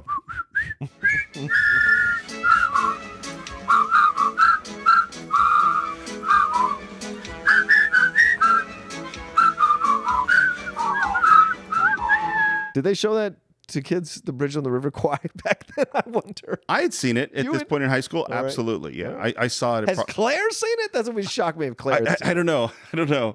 I always forget, by the way, that piece of music is called Major Bogey's March. Yeah. Which, if you've ever seen The Bridge on the River Kwai, is great. Yes. And we are have to doing cover that movie. Yeah. There's no question about it. Absolutely. I think that'll be our next David Lean. Definitely. Absolutely. Then in comes Vernon, and everyone stops whistling except Bender. Yep.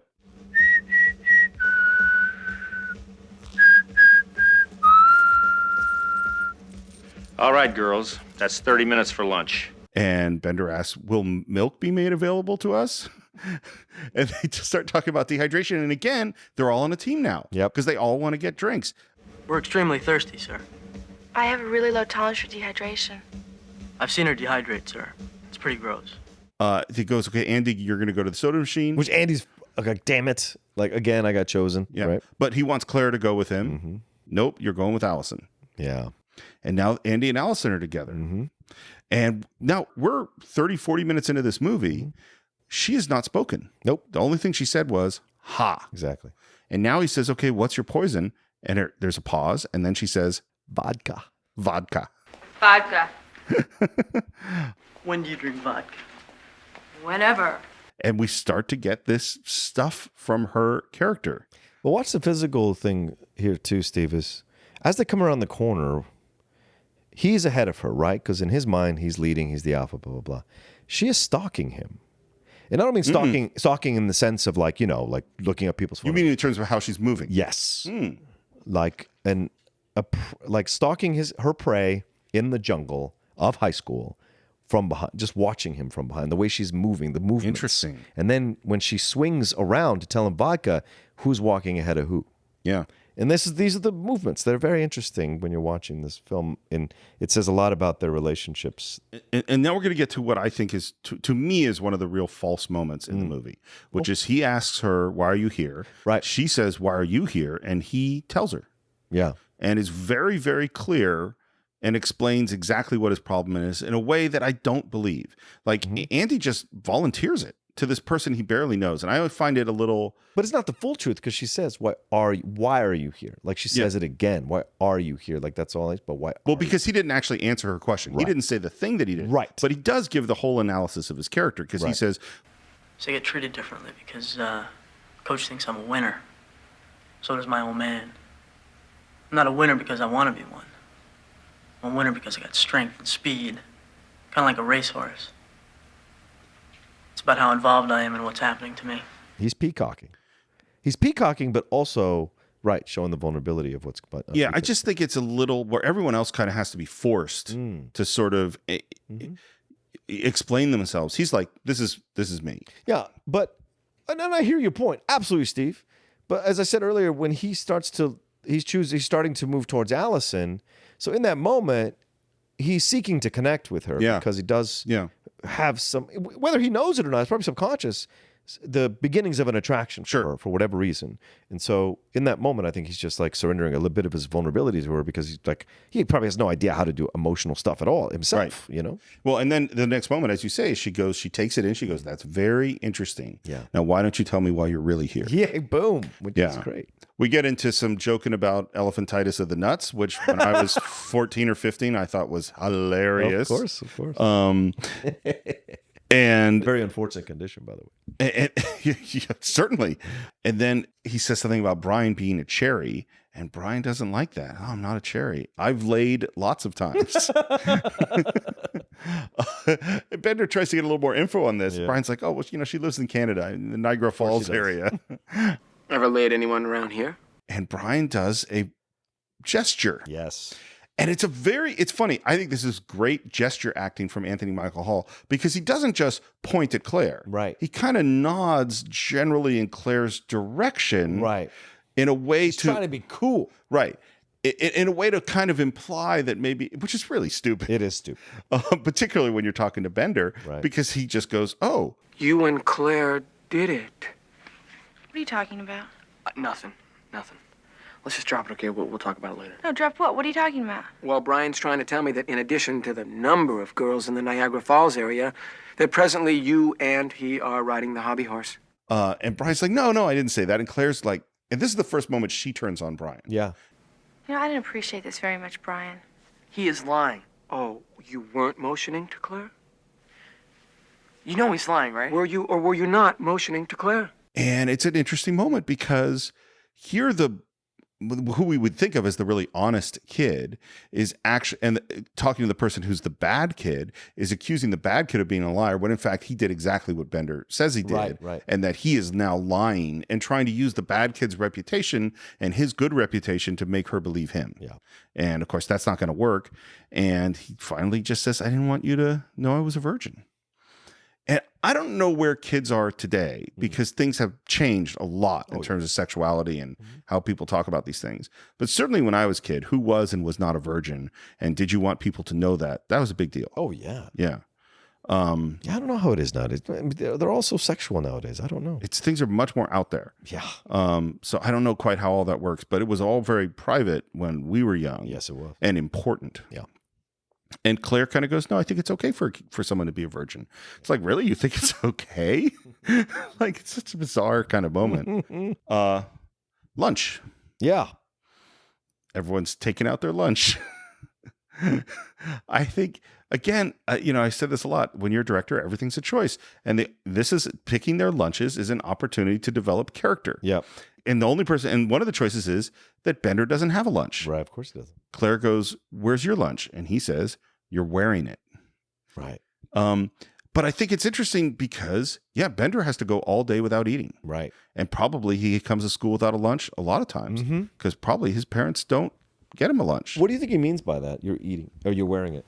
I think it is a sexual, Okay. like I'm going to consume you, in a sexual way. Okay. Like he wants his mouth all over her body. That's interesting. That's how I always interpreted it. Okay. How you do interpret it? I don't know. That's why I asked, because the allusion's not to eating her out. Like, it isn't saying it like that. Like, that's what you would say. Yeah. He says you're wearing it. Yeah. Or because you would say you are it. Right. Where's your lunch? You're it. Yeah. Right. That's a different. No, it's a weird line. So yeah, I wonder what he means. I mean, Bender speaks in a way that nobody speaks. Right. It's a completely invented language. I paused on what she was wearing during to see if there's an allusion or what he's trying to say. Yeah. Claire has sushi. Of course she does. Man, in 1985, this was crazy. Now sushi is a popular food. Yeah. It wasn't then. Right. And not only does she have sushi, she has the wooden thing. Yeah. And the whole setup.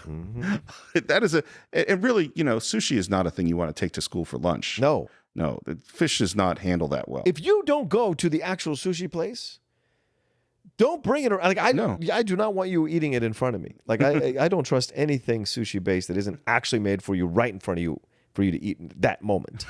Andy has like 5 sandwiches. Yeah. Out of his bulk up. Yep, got to bulk up.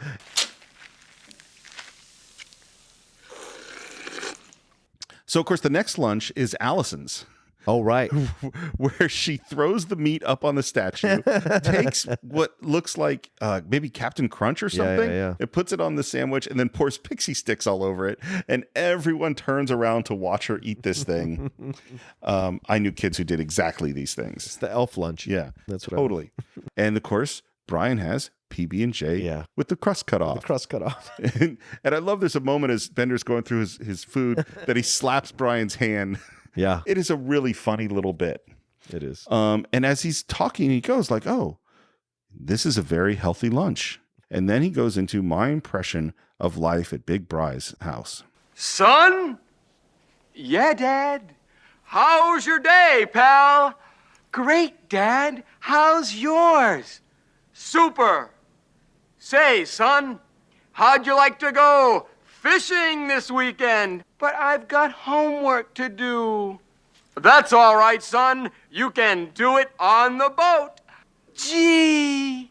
And then at the end, as the family is kissing each other, Bender punches the faces of the characters that he's created. Right. Judgment and jealousy at the same time. Exactly. Yep.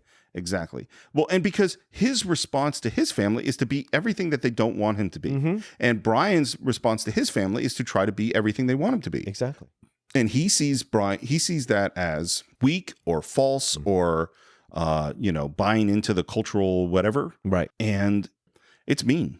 Agreed. And again, everyone kind of reacts. They're great reaction shots here. And then Andy goes, "All right, what about your family?" "Oh, mine? That's easy." And then the monologue. Stupid, worthless, no good, goddamn freeloading son of a bitch, retarded, big mouth, know-it-all asshole jerk. And then the mom's voice. Which is when this whole film changes for me, when he brings in the mom. You forgot ugly, lazy, and disrespectful. Shut up, bitch! Go fix me a turkey pot pie. And then, we had that build earlier that goes to the fuck you. This is a similar build. What about you, Dad? Fuck you. No, Dad.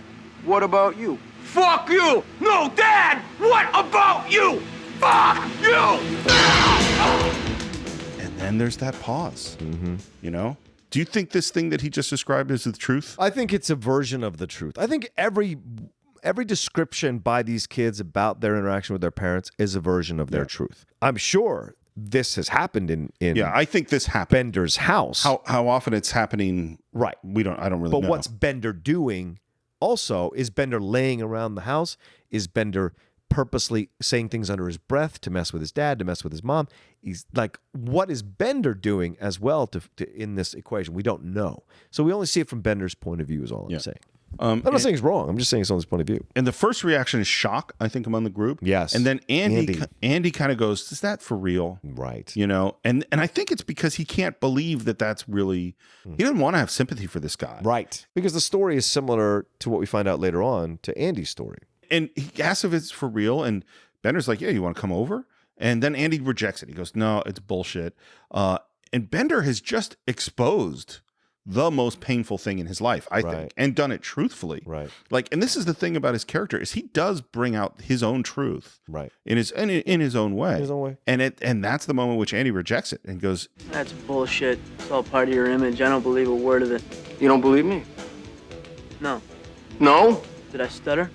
and then Bender rolls up his sleeve, holds out his arm, and he says, "You see this? It's about the size of a cigar. Do I stutter? See, this is what you get in my house when you spill paint in the garage." And of course, because he's not emotionally aware in those moments or emotionally understands his emotions, he says that. It's a moment of vulnerability to show Andy and everyone else in the room. He senses that now he's the center of attention for his vulnerability, not for his not for his strength, strength or sarcasm. And he goes, "I don't need to deal with you fuckers," or whatever he says, and then just walks away. Rips, throws the books all over the place in a fit of anger, and then climbs up that right. Which is also very primal, right? That's like a gorilla or a monkey climbing up, and then puts his head against the thing and just breathes out. Yeah, I mean, it is. Judd Nelson's great in this movie. He is really great. I wish he'd been great. Me too. And now a million things going forward. Yeah, because and this is one of the things about this movie is really, I think this is the best of this whole cast. I don't think some Mighty Ducks fans might be mad at you, but yes, you could go ahead and be mad at me. That's fair.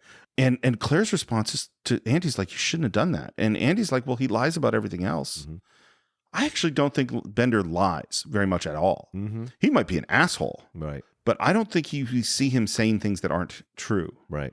Barry Manilow is in fact angry that Vernon raided his wardrobe. Speaking of Vernon, he's got orange in his mouth and he spills his coffee all over the place. Brilliant. It's just great physical comedy with him. And he's not an angry guy. That's the thing too. Like when the coffee spills, he doesn't go, "God damn it." He just goes, "Oh," with the orange in his mouth. Yeah, because you know what? I've been Vernon in these situations. It's just like, oh God, right? Can't believe this is happening. And they decide to sneak out. This seems like a crazy thing to do. Once again, this to me is a fantasy. Yeah, scene. Maybe because there's no way Bender doesn't hear their shoes squeaking in the hallways. They're running, and they're so close to them. He could come back to the library anytime and see that they're gone. Yeah, but the library where we've torn up books and thrown sandwich meat on the statue. And as they're heading out through the hallways, Brian is kind of going, "Why are we doing this?" Right. And now Andy is going. He's telling Brian to shut up. Mm-hmm. Even though he just had this huge conflict with Bender, I think Andy really wants to be bad in the right way. That's a fair point. Like he wants to experience it for once. He wants to break the rules for once and see what that feels like. Yeah. To not be in such a cage. Yeah. And we get to the locker, which has like a double locker guillotine set up, and we pull out some weed. That was marijuana. Shut up. Do you approve of this? Do you approve of this? Do you approve of this? And now they're going to head back, and we have this shot of their feet, and then they see Vernon. Yeah. And there's a great, completely nonsensical chase sequence where he's randomly wandering halls. It just feels very fantasy-like, this moment. Yeah. And we're trying to figure out how to get back to the library without seeing him, and there's like a moment of rebellion, and Andy says we should go this way, and Bender says we should go the other way, right. And Bender finally gives in, and they go Andy's way, and they end up at a gate, and they're trapped. Shit! Great idea, Jagger. Fuck you! Fuck you! Why don't you listen to John? We're dead. No. Just me. And he stuffs the weed down Brian's pants and runs off singing, "I Want to Be an Airborne Ranger." I want to be an airborne ranger. I think this is a heroic moment. Sure. He takes one for the team. And I think the logic is like, I'm already here for the next 8 weeks. What difference does it make? To me, it's very reminiscent of Poseidon Adventure. with Okay. with the Borgnine and Hackman battle through the whole thing about where they should go. Right in this moment, But I have no memory of Poseidon Revenge at all. What? Steve, no. I haven't seen it in 30 years. I have no memory of it. Holy shit. We'll do it. I know you love That's it. a favorite of the top 10 show, man. We bring that one up. I hear you bring it up all the time. Yeah, we do. But no, in the course of the movie, Hackman's been leading him a certain way for so long. But then Borgnine, who of course is a former cop and wants to kind of also put his 2 cents in, thinks they should go a certain way. And when they start to go the way Borgnine wants, they end up in a trap situation that Hackman has to save them out of. And so it's the same kind of there's shades of it here as I well. wish we could say, like, John Hughes, were you thinking of the Poseidon Adventure right at this moment? Right. But then John Hughes is known for throwing these fantasy moments into films. Like, how is Ferris Bueller doing the whole parade and no one catches him and his dad doesn't see him and all of that and people dance in unison? That dance number Flash with Ferris mob. Bueller is so odd. It's incredible. Yeah. And it totally didn't happen. You know? I'm fascinated by this theory of yours, and I'm kind of sold on it. And now, of course, Vernon's pissed. He's trying to catch up with Bender. Yeah. Finally catches him in the basketball court where Bender's got like one tennis shoe on, and one boot on. And apparently this moment, they kept doing different takes, and every time Judd Nelson did it with the ball, he did different stuff. Oh, great. So Paul Gleason really didn't know what was about to happen with him trying to throw the ball. And this was the first time that he rolled the ball across the floor. And as he did it, he's like, please kick it, please kick it. And that's what he did. And that's of course, the take that they used. That's great. Back in the library, he's really being physical with Bender. Everything's a big joke, huh, Bender? The false alarm you pulled Friday. False alarms are really funny, aren't they? What if your home, what if your family, what if your dope was on fire? Impossible, sir. It's in Johnson's underwear. Which it is. His eyes just pop open. Yeah. Poor Brian. Well, you think he's funny?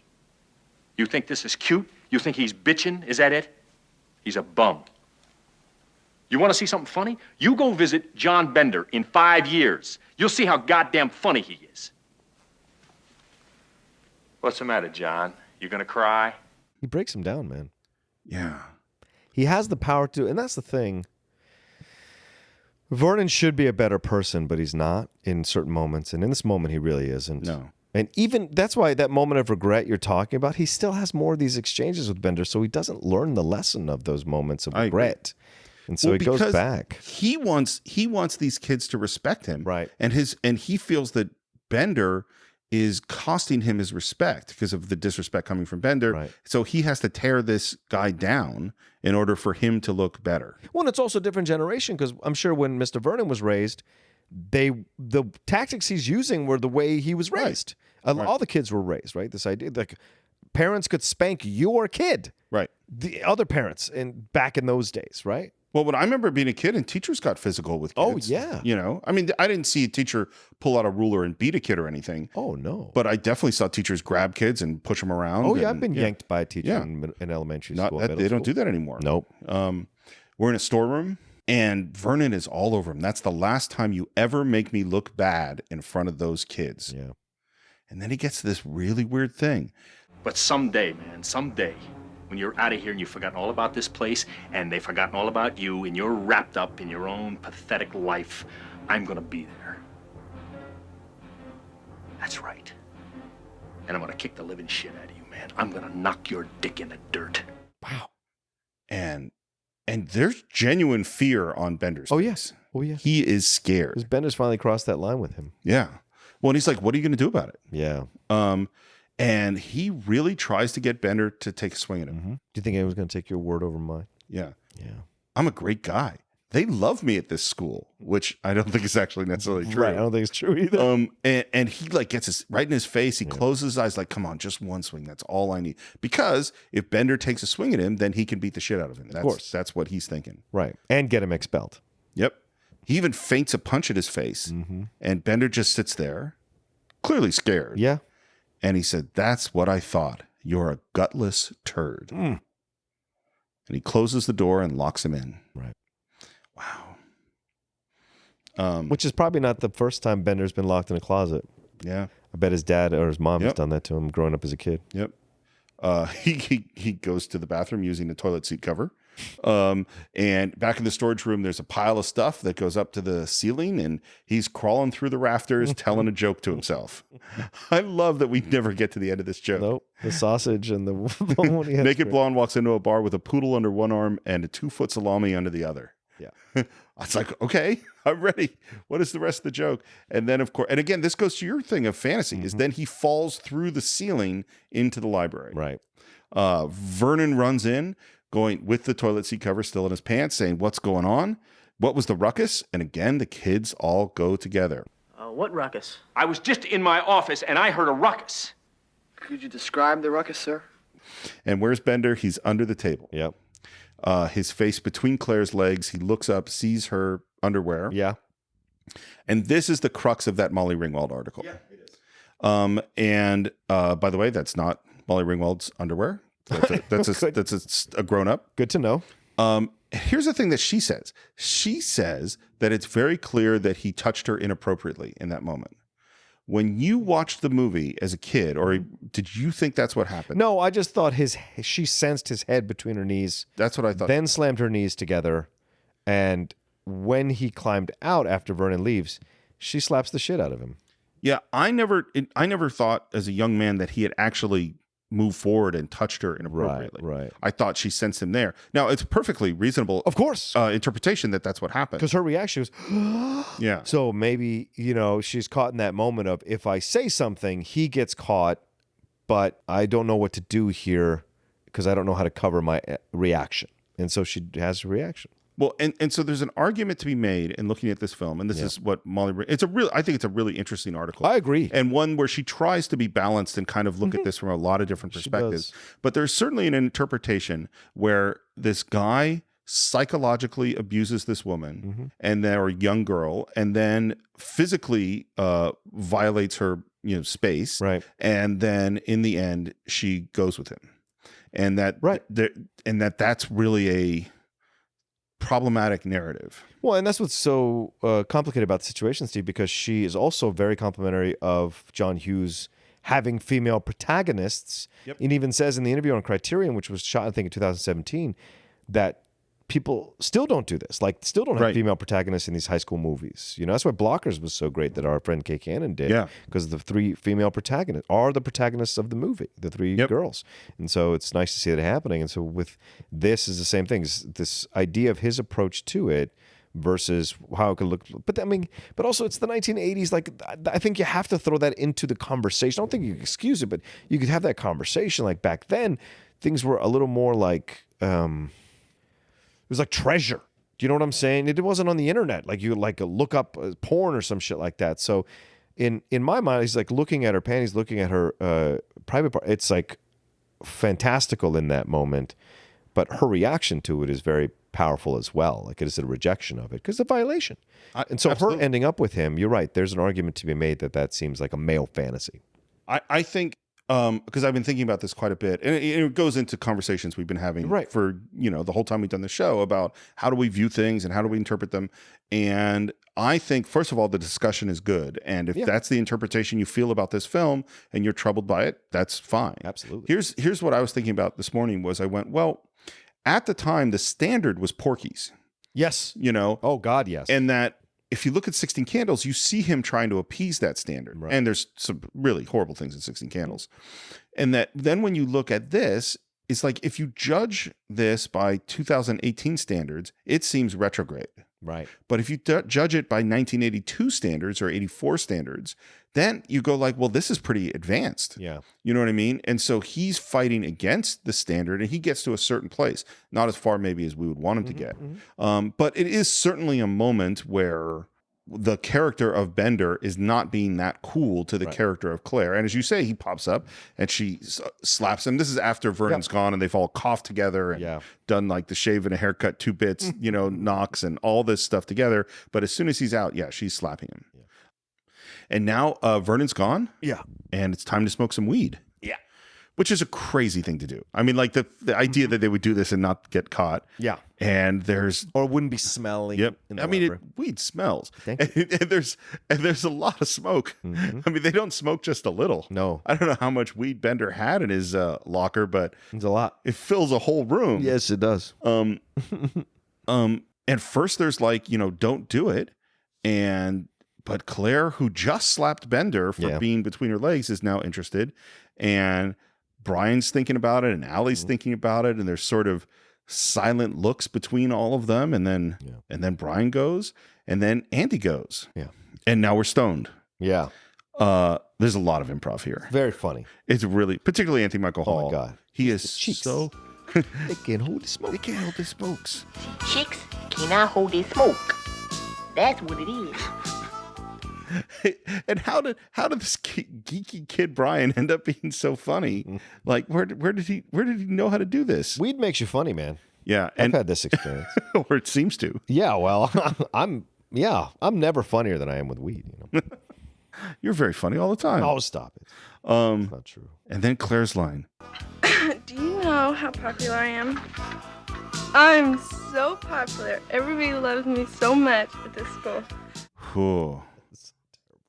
Terrible. Yeah. It's amazing how experienced they all are with it, though. Like, especially Anthony Michael Hall does not cough once. No.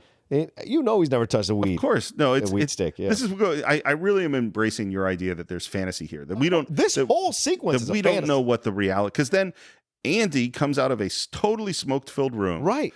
Runs out, does the dance. Yeah. Which is, there's cartwheels, punches, rolls. By the way, this is what I call the man dance. Yeah. Be like, I am not comfortable dancing, but I can do masculine things to music. This is Gene Kelly dancing. Every move is very masculine. Very much so. And then he goes, he vaults over the bookshelves. Yeah. And then he goes back into the room, screams, and the glass shatters.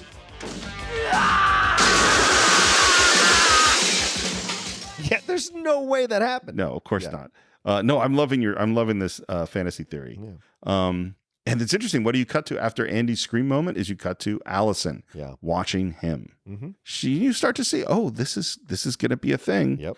Down in the basement, Vernon is looking through the confidential files. You dirty son of a bitch, Vernon. And he's kind of going, oh, this is interesting. And in walks Carl. Oh.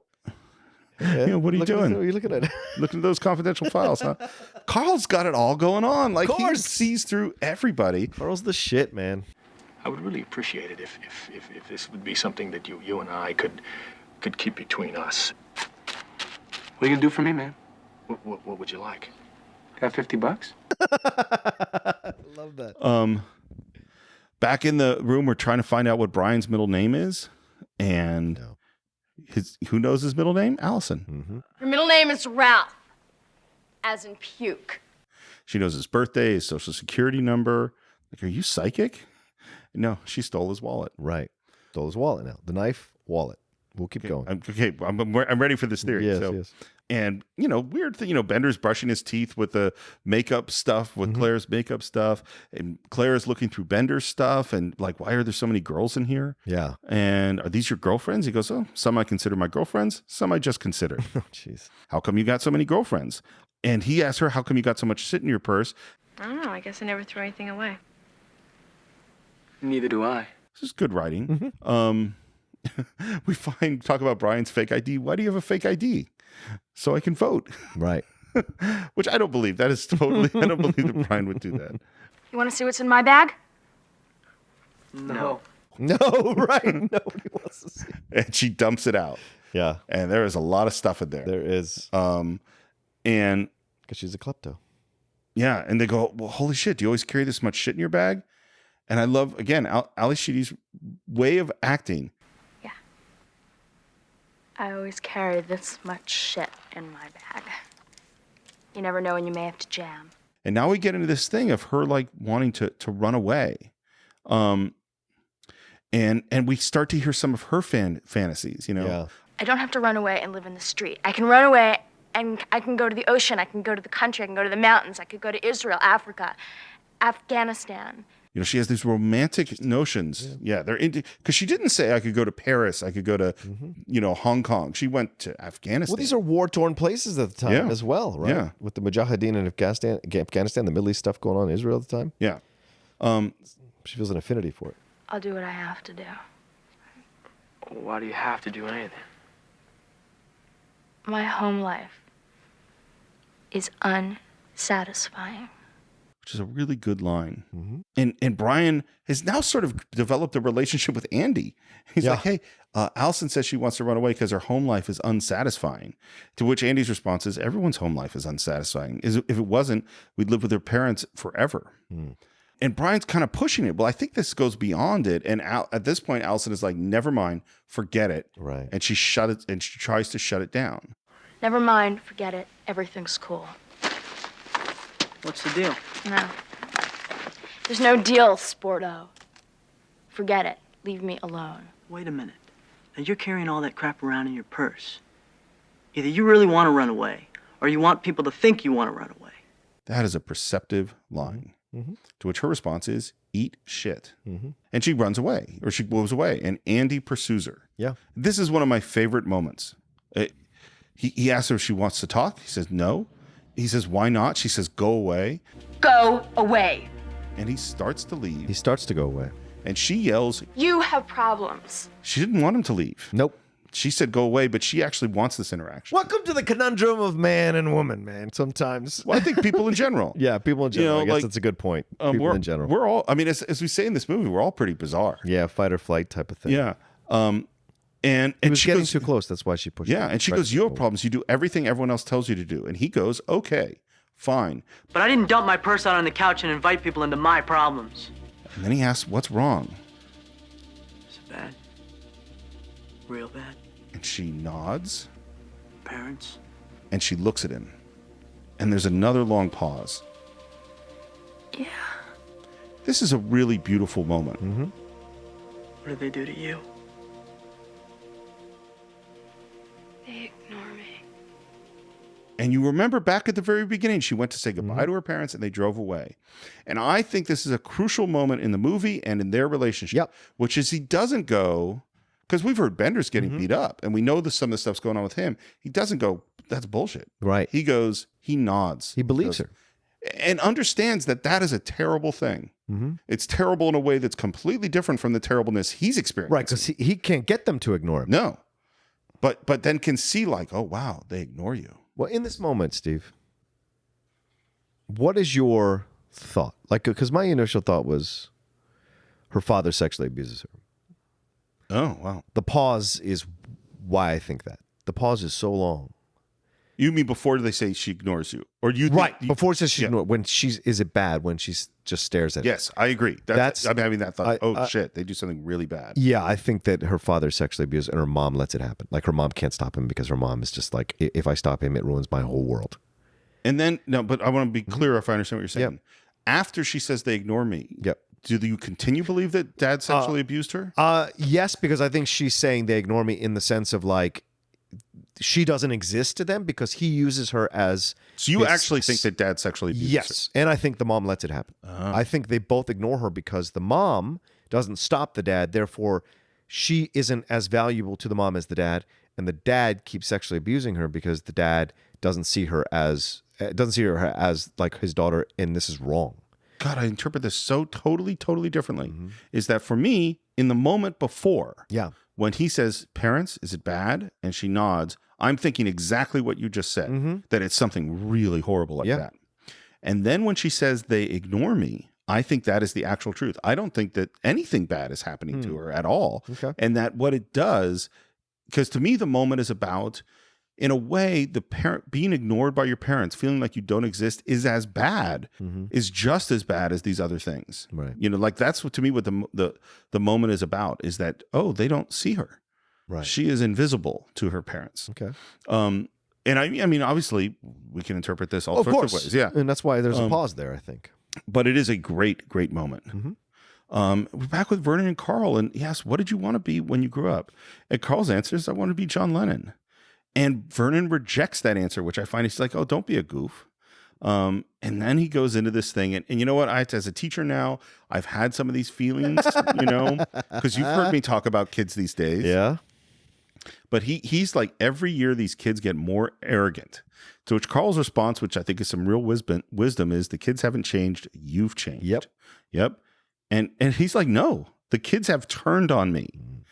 Like he is stuck in some bad ways of looking at the world. Right, which is why Carl's breakdown of him is so great. He says you took a job and you thought you weren't going to have to, and you realized, it was actual work. Right. And the other part of it, what he's saying, like, think about it. If you were a kid, would you respect you? Yeah. Like, to which his response is, do you think I'd give one rat's ass what they think of me? And Carl says, yes, I do. Of course, because it's bothering him down here. We've seen it through the entire movie. He cares what they think of him.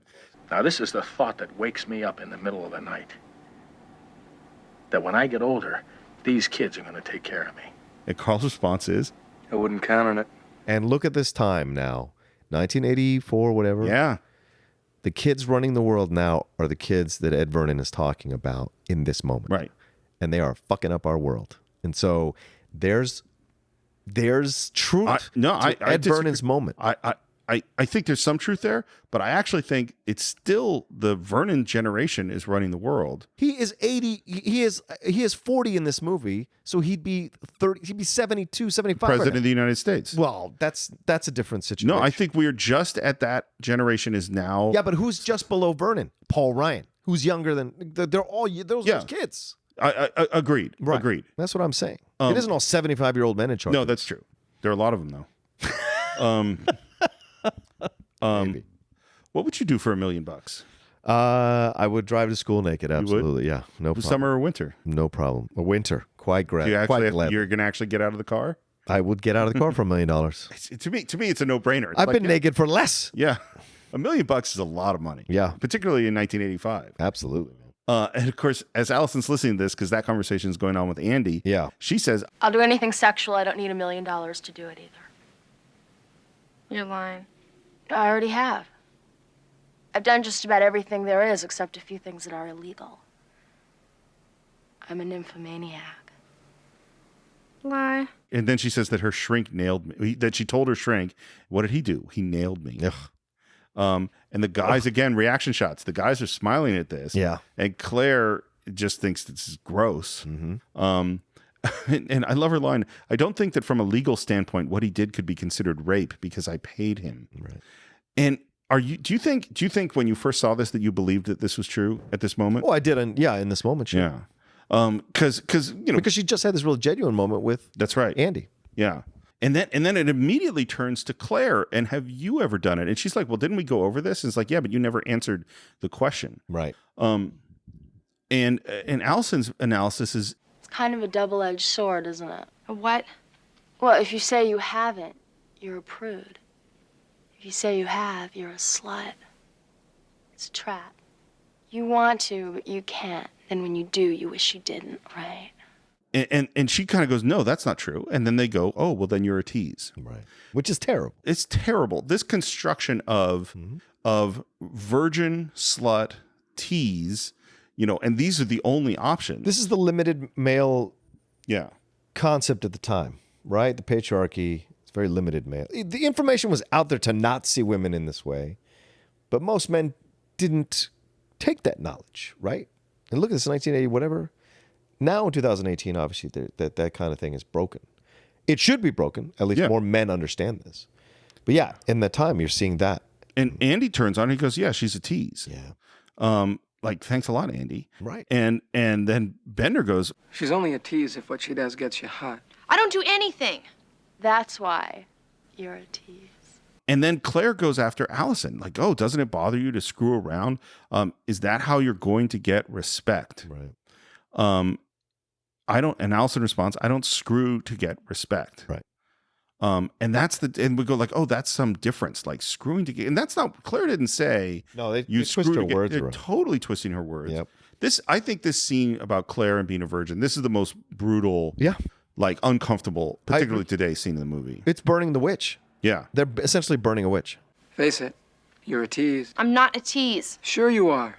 Sex is your weapon. You said it yourself. You use it To get respect. No, I never said that. She twisted my words around. What do you use it for then? I don't use it, period. Oh, are you medically frigid or is it psychological?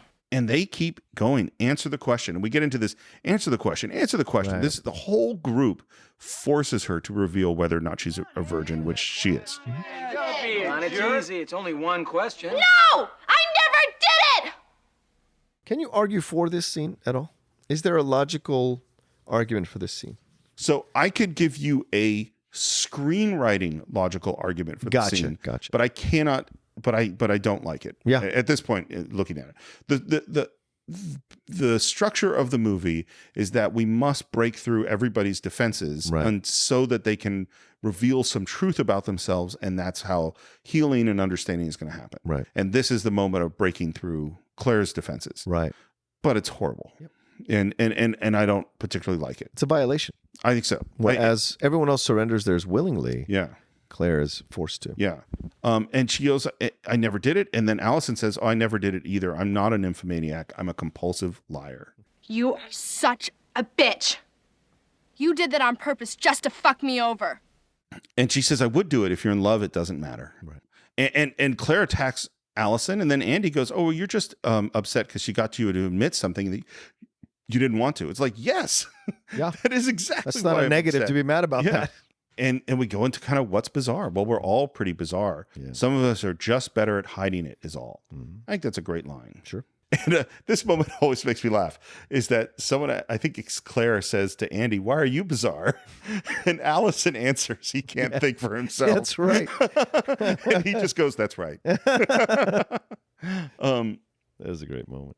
And then he says what he did to get in here, which is the question he wouldn't answer before, is that he taped Larry Lester's buns together. That was you? I love that. That was you. I love Brian saying that was you because the nerds all know. Yeah, because it's Brian's friend. Right. And you could see the sort of horribleness of that. I've befriended the guy who did this to one of my friends without knowing. Oh, really? Right. Brian's befriended the guy who did this to my friend without knowing. Right. Yeah. That struggle. Yeah. No, it's awful. And he says, oh, you know him. Well, you know how hairy he is. And Bender smiles. Yeah. Because this seems kind of funny to him. And apparently when they pulled the tape off, they pulled a bunch of skin off. And then he goes into this monologue of why he did it. Yeah. And he did it for his old man. I tortured this poor kid because I wanted him to think that I was cool. And he, because his old man had told him about all the stuff that he had done when he was a kid. And he thought, oh, well, this guy must be disappointed in me because I didn't cut loose on anyone. And the camera goes into this circular move. So I'm sitting in the locker room and I'm taping up my knee. And Larry's undressing a couple lockers down from me. And he's kind of skinny, weak. And I started thinking about my father and his attitudes about weakness.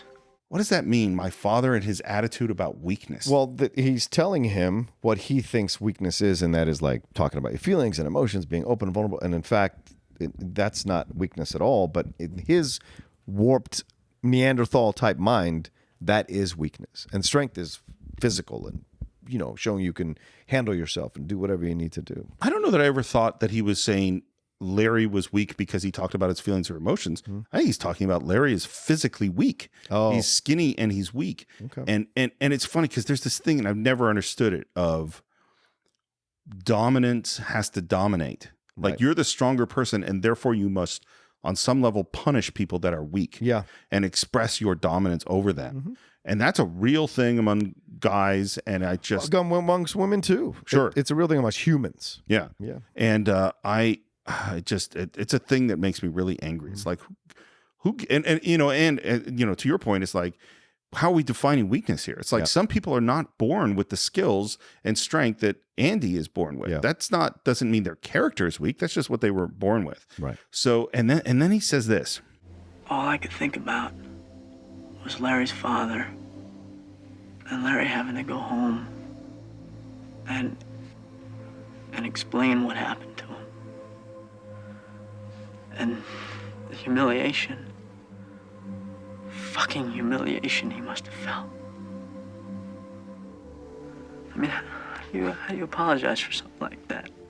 Here's what I've always felt about that line. What the fuck does Larry have to apologize about? What do you mean? What does Larry have to apologize about? He says, Andy says, No, Andy's talking about himself. How do you apologize for something like that?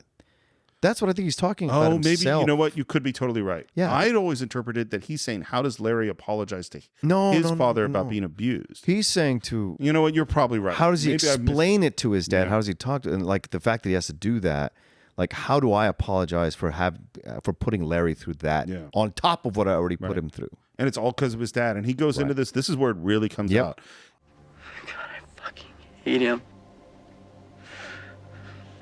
He's like this mindless machine that I can't even relate to anymore. Andrew, you've got to be number one. I won't tolerate any losers in this family. Your intensity is for shit. Win! Win! Win! You son of a bitch. And then he says, sometimes I wish my knee would give and I couldn't wrestle anymore. And he could forget all about me. Which is the Allison life. Yeah. This idea of being ignored. Yes, to be ignored. Mm-hmm. Yeah, that's brutal. Mm-hmm. A lot of people find themselves in a situation like this in life, you know. And then we have, for the first time, I think, a connection to the two people that I think have been farthest apart in the movie. Mm-hmm. I think your old man and my old man should get together and go bowling. I've quoted this so many times. Such great thing. So many quotable lines. And then we get to Brian. It's like me, you know, like with my grades. Like when I step outside myself, kind of, and like when I look in at myself, you know, and I see me. I don't like what I see. So I'll cry every time with Brian. Oh, wow. Interesting. Yeah. Oh, fascinating. Okay. Absolutely. Understood. You know, because that's me. You know, Claire asks, what's wrong? Why don't you like yourself? And the reason is because he's failing shop. Mm-hmm. And there was this thing about an elephant and a lamp and getting an elephant to light up. And he talks about, he thought it would be a real smart move, get an easy A. Easy A. And of course, Bender's like, why did you think that would be easy? And Brian says, well, have you seen the kind of people that take shop? I take shop. This is Brian's first moment of his own elitism Yes. and his own judgment of everybody else. Right. And then Bender goes like, you must be a fucking idiot. And Brian gets defensive. What do you know about trigonometry? I could care less about trigonometry. Bender, did you know without trigonometry there'd be no engineering? Without lamps, there'd be no light. Okay, so neither one of you is any better than the other one. And he goes, okay, you're both equally smart. Claire says, you're both equally smart. Yeah. And Allison, she's probably become part of the group because now she's trying to deflect. Yeah. She's trying to move the conversation away. And she says, I can write with my toes. Right. And apparently brush her teeth and do all sorts of other things with her toes. And now we're going to go around the room and ask everyone what their special skill is. Brian can make spaghetti. Yeah. What can Andy do? Well, he can tape all their buns together. What can Claire do? And she goes, there's one thing, but it's too embarrassing. And then they all push her. It's something she did at camp. Once again, they push her. Yeah. They push her. No, I'm not going to do it. And then she goes, if you promise you won't laugh. And she takes out a lipstick or something, puts it in her bra strap, I think, and then puts her lipstick on her lips from that. And everyone kind of laughs and thinks it's really funny. And then Bender does the slow clap. Yeah. Horrible. Once again. Horrible. He's a bit of a dick through the whole movie, man. Oh, yeah. You're a shit. Don't do that to her. You swore to God you wouldn't laugh. Am I laughing? You fucking prick. And then this is where, because I really think the beginning of the movie put Bender in an angry place that he's still holding on to, because the next thing he says is, what do you care what I think anyway? I don't even count, right? I could disappear forever and it wouldn't make any difference. I may as well not even exist at this school, remember? He shames them, yeah. And then turns to Claire and goes, and you don't like me anyway. Yeah. And Claire's really sad. And it's like, I have just as many feelings as you. And it hurts when someone steps on him and he calls her pathetic. And then he loses it. Yeah. Don't you ever compare yourself to me, okay? You got everything and I got shit. Fucking Rapunzel, right? School would probably fucking shut down if you didn't show up. Queenie isn't here. Brutal. Yeah, but also defense mechanism. Yeah. Right? Because And true. yeah, because To be clear, what do you mean? what he's saying is Well, true. the school wouldn't shut down if she didn't shut No, that's not true. Right. But I think he's saying that she lives in a world of privilege. But he's also saying it right after they've all kind of like found some solace. They've smoked his weed. They've found some connection with each other. And this is his emotional immaturity pushing back against people connecting to him. And this is what sometimes happens with people who are damaged from an upbringing in this way, that when emotions come, they get worried that they will get hurt if they let people in. This is him being afraid to let these guys in, and Claire especially, because he's starting to have feelings for Claire, and he like pushes back in the most ugly way. Well, and his entire life of deep-seated resentment towards people like Claire who have everything that he doesn't. Right. And the fact that someone who has everything that he doesn't is complaining about their life, he has zero sympathy for. Well, because if you accept that those people have problems, then your situation loses even less. I mean, becomes even less, has less merit, because your whole axe that you're trying to grind on the world, that you're somehow more damaged by your situation than that person. You lose that if you start to find validity in their struggle, in their situation. Yeah, because then you go like, well, then shit, we all struggle. Well, then if we all struggle, where's the hierarchy? Where's the class system? How am I not better than these people, at least in one way? Well, and you know, and if you look at it logically, it doesn't make sense that Claire should be as unhappy as Bender. You know, that and I'm not saying it's true. I'm saying that if you look at it from an external point of view, you have a rich kid versus a poor kid. Sure, of course. You have a kid that's being physically abused by his parents. Right. You have a kid that's an outsider that has, you know, probably didn't have a lunch today. Yeah. And you have the girl that has the earring and always manipulates her daddy into giving everything that she wants. Absolutely. You know, and so from Bender's perspective, it's like, no, you can't compete. You because he says, You know what I got for Christmas this year? It was a banner fucking year at the old Bender family. I got a carton of cigarettes. The old man grabbed me and said, "Hey, smoke up, Johnny." Because he's saying, I have real problems. Well, what he thinks are real problems. Yeah. For him. Well, and the reality is that if you look at like teen suicide rates, a lot of them are rich kids. Yeah. You know, that so clearly there are problems all around. Exactly. And that's one of the big things that this movie is saying. Yeah. And there's a pause, and then, My God, are we going to be like our parents? And Claire's the first one to say, not me. yeah. And Allison's response is, It's unavoidable. Just happens. When you grow up, your heart dies. But doesn't Bender say it doesn't fucking matter anyway? And she says, it matters to me. yeah. She says, who cares? And she says, I care. Mm-hmm. I care. I can remember how I felt in this moment in the movie when I was a kid, because there was such a disconnect between grown-ups and kids, because the feeling that they didn't understand us was so strong that when she says something happens, you grow up and your heart dies. Because to me, it's like, well, something must happen when you grow up. And I think on some degree, Claire's right. Your heart does die. Yeah. And I think things that you saw, I'm not saying we all become Vernon, but you can't, it's very hard to be someone like John Hughes who can go back and still imagine the feelings that you had when you were a kid. Yeah. You know, it's hard. Yeah. It takes effort. I was just thinking, I mean, I know it's kind of a weird time, but I was just wondering, what is going to happen to us on Monday when we're all together again? I mean, I consider you guys my friends. I'm not wrong, am I? I think this is one of the most important questions of the movie. Mm-hmm. What's going to happen on Monday? Yep. And they all kind of say, no, you're right. We're friends. So what's going to happen on Monday? And then you know what? Claire becomes the truth speaker, or in her mind. Yeah. Because she says, you want my honest opinion? He goes, yeah. And she says, I don't think so. Yeah. And that is brutal. She's not lying. She's not lying. Nope. And then it kind of is like, well, with all of us or just John? And she says, with all of them. Do you think I think she doesn't include Andy. Right. I think she could still talk to Andy and Paul. Yeah. But not to the rest of them. It's just a great reaction to all of this. Mm-hmm. And Andy goes like, oh, nice attitude. Come on. And like Andy, because and she she really becomes Bender in this moment, I Right. think. Because she says, oh, so imagine what you're going to do. Yeah, she calls them all out. Oh, be honest, Andy. If Brian came walking up to you in the hall on Monday, what would you do?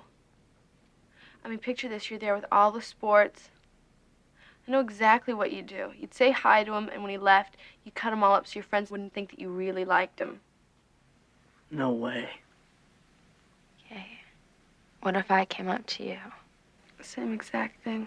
And I think the odds are she is right. Yep. And especially when she calls out Bender, same thing. Yep. Or you're going to make a joke about having slept with me or something, or having, Right. yeah, all this kind of stuff. She calls everybody out. Or you could take Allison to one of your heavy metal vomit parties and, Right. you know, and this is complicated. Like anyone who doesn't think that these people can now just, even Yeah. though they've had this great connection. That's what I like about this moment. It's the truthful moment in this whole Yeah. fantasy moment.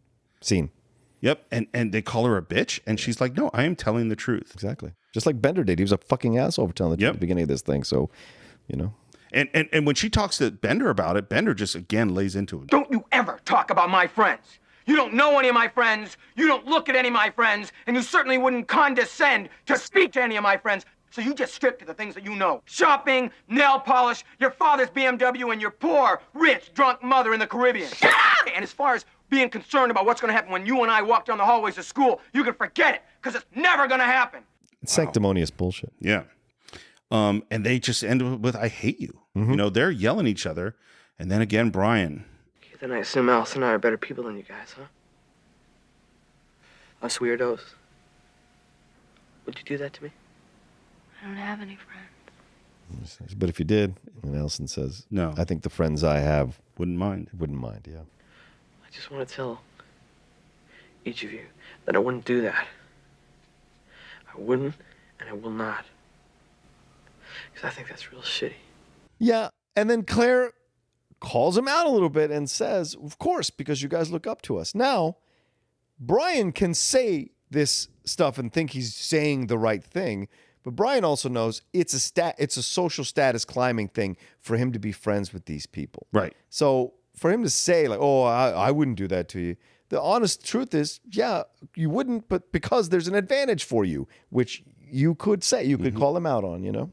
And his response to her, though, is, you're so conceited. And he's crying. You're so conceited, Clint. You're so conceited.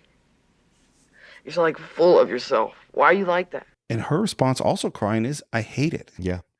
Because she's stuck, too. Yeah. You don't understand. You're not friends with the same kind of people that Annie and I are friends with. You know, you just don't understand the pressure that they can put on you. And it's true. It is true. Which it gets explored in the Some Kind of Wonderful, which I really enjoyed from Hughes as well. Yeah. Yeah. And Brian's response is, I don't understand pressure. I love his crying response. I love it. So Fuck you. great. Fuck you. Fuck you. And the reason is he's here today is because they found a gun in his locker. Yep. Why? Wakes everybody up. What's the gun for, Brian? Just forget it. You brought it up, man. I can't have an F. I can't have it. I know my parents can't have it. So I never thought about killing myself because of bad grades. Right.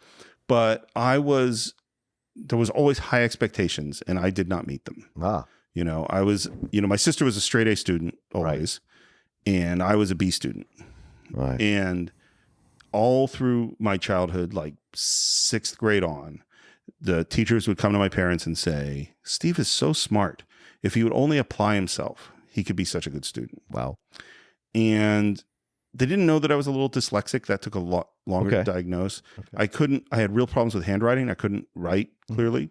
And so my parents said, you know, and it's not a criticism, but they went, okay, Steve needs tutors. So I had tutors all through from 6th grade till end of high school, trying to get me to live up to what my potential was. Right.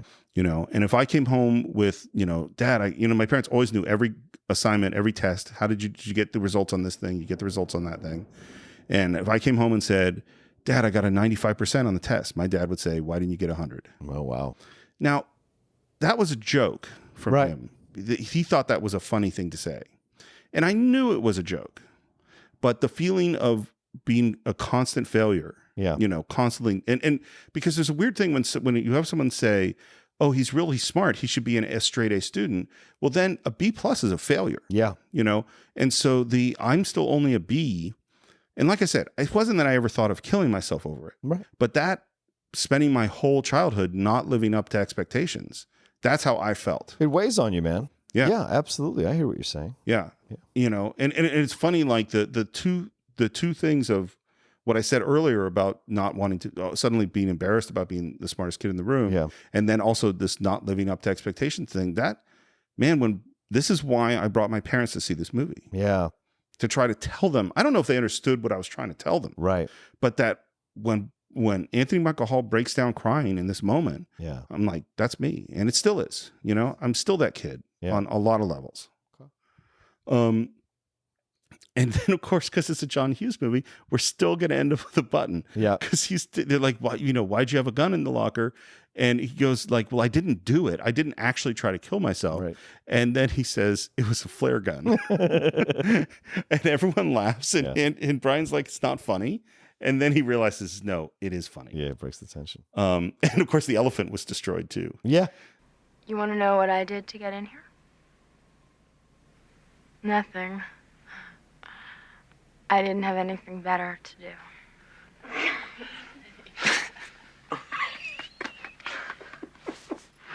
You're laughing at me. No. Yeah, you are. And then we go into a dance number.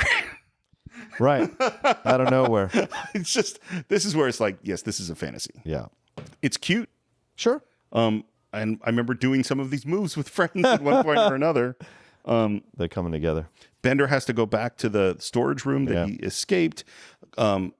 Claire convinces, she basically Tom Sawyers him into writing the paper for all of them. Right. She You're does. the smartest one, right? He goes, what?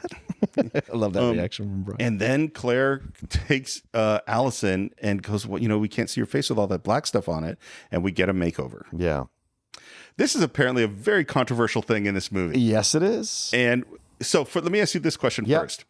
Which Allison do you like better?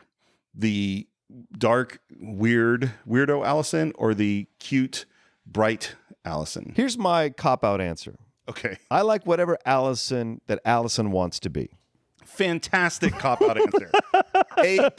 You can go into a political debate right now. That was really good. Thank Jesus. Because it is a troubling thing. And I you know, as I got older, I sensed the troubling nature of it. Right. But it was over the last few years that you really understand that Claire cleaned her up for Brian, or for Andy rather. Right. But Andy was already attracted to her without any of this stuff. It just added to his attraction for her, right? It'd be different if She's All That is the bullshit one with Rachel Lee Cook and Freddie Prinze, how like she's a nerd the whole time and then they get cleaned up and all of a sudden he finds her attractive. This film, he's been finding her attractive progressively through the movie. So this just only accentuates what was already there. But that being said, the patriarchal idea that you have to clean someone up and make them like nice and fresh and put the makeup on to make them look pretty and acceptable to someone like that stratus of Andy is misogynistic. Even before the being acceptable for the man, which is definitely obviously in there. Oh, right, good point. But there's also the sort of your problem is that you don't look like me. Yes. Is that you have not joined the ranks of, that you haven't conformed. Yeah. You know, that's your problem. And if you would only stop looking like a weirdo and look like a pretty girl, then all your problems will be solved. Nope. And I will say this, Steve, I've had interactions with women who are very powerful, empowering women who complain about other women who don't know how to dress in a way to accentuate themselves and make themselves look pretty, blah, blah, blah. These are very powerful women that have, you know, are very powerfully living their lives and successful in what they do. Even they have these things where they look at another woman and go, she's not taking advantage of what she can do to get her, to make herself presentable, to catch a man, blah, blah, blah. This is deep within both sides of this spectrum. Well, one cannot overestimate the power of pretty. Yeah. I mean, it does work. Yeah. You know, and it's funny because I genuinely, I'm agreeing with your political answer, right? But I genuinely like the weirdo more than the other look. Oh, of course. You know, because that's, and there is a weird thing of, I think if this movie was made today, that Andy would like just like, no, this is right. I want you to stay who you are. Well, I think the whole point of her character, the whole thing that Andy is attracted to her by is that she does think for herself. And now she's being made over by Claire. Is it a big problematic thing? No, I don't think so at all. Because she immediately rebels against it too when Andy's not sure how he feels about it. But that's why Grease works, Steve, because they both change for each other at the end of the movie. Agreed. Thinking they want what the other person wants. The relationship that maybe is slightly more troubling is that then Claire somehow shows up in the storeroom and kisses Bender. You know? I think this never happened. You think this is a fantasy? Whose? His. Yeah. Because he's so horrible to her. Right. And for her to just make this turn, I mean, he is terrible. There is no way they're outside in the parking lot, which we're going to get to here in a couple of seconds, kissing in front of her parents. No effing way that's happening. Without the dad stepping out of the car going, get away from my daughter. Well, and there's also just the physics of how did Claire get out of the library, down the hall, into the storage room, and then back without anybody seeing her. Fantasy.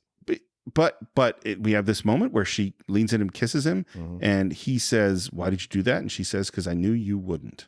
Implication is there's been this attraction between them the whole time, right? And that she is now finally acting on it. Once again, she has to make the move, not him. Yeah, bullshit. And Brian's writing the paper, and then Allison walks in, and Andy sees her for the first time, and she is nervous about how she looks. Yeah, Brian sees her, shocked. She is, there's just great acting here. She is upset that he's shocked, and then he smiles, you look good. And then there is a nice sort of romantic approach between Andy and Allison. And this is important, though, Steve, to understand. What was her problem, right? That she was being ignored by her parents. Yep. Doing this, she's seen by everyone now. Yep.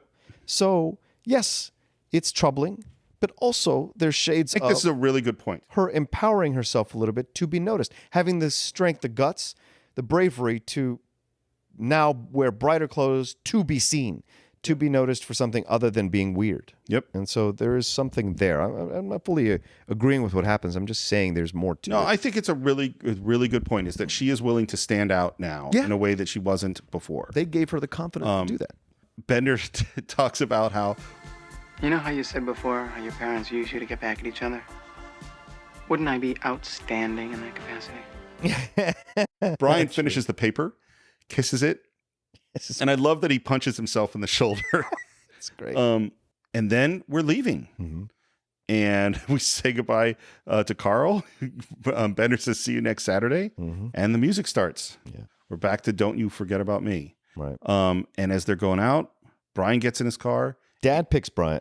Brian gets in. Dad picks up Brian this time. Yeah. Mom dropped off Brian in the morning. Oh, good point. Yeah. Andy and Allison kiss. Yes. And Dad in the truck is looking out at who is this girl? What's going on? And Claire gives Bender her diamond earring. Yeah. Which he puts into his ear. There are a lot of kids that got their ears, a lot of guys that got their ears pierced after this movie. And they kiss, as you say, right in front of Dad's car. And then Bender walks away, and we start to hear the letter that we heard at the beginning. And the only difference is, first of all, you're going to hear the end, which we didn't hear at the beginning.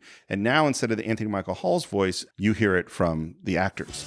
But what we found out is that each one of us is a brain and an athlete And a basket case. A princess. And a criminal.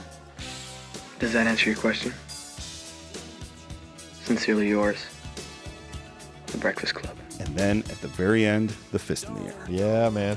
Fist of defiance.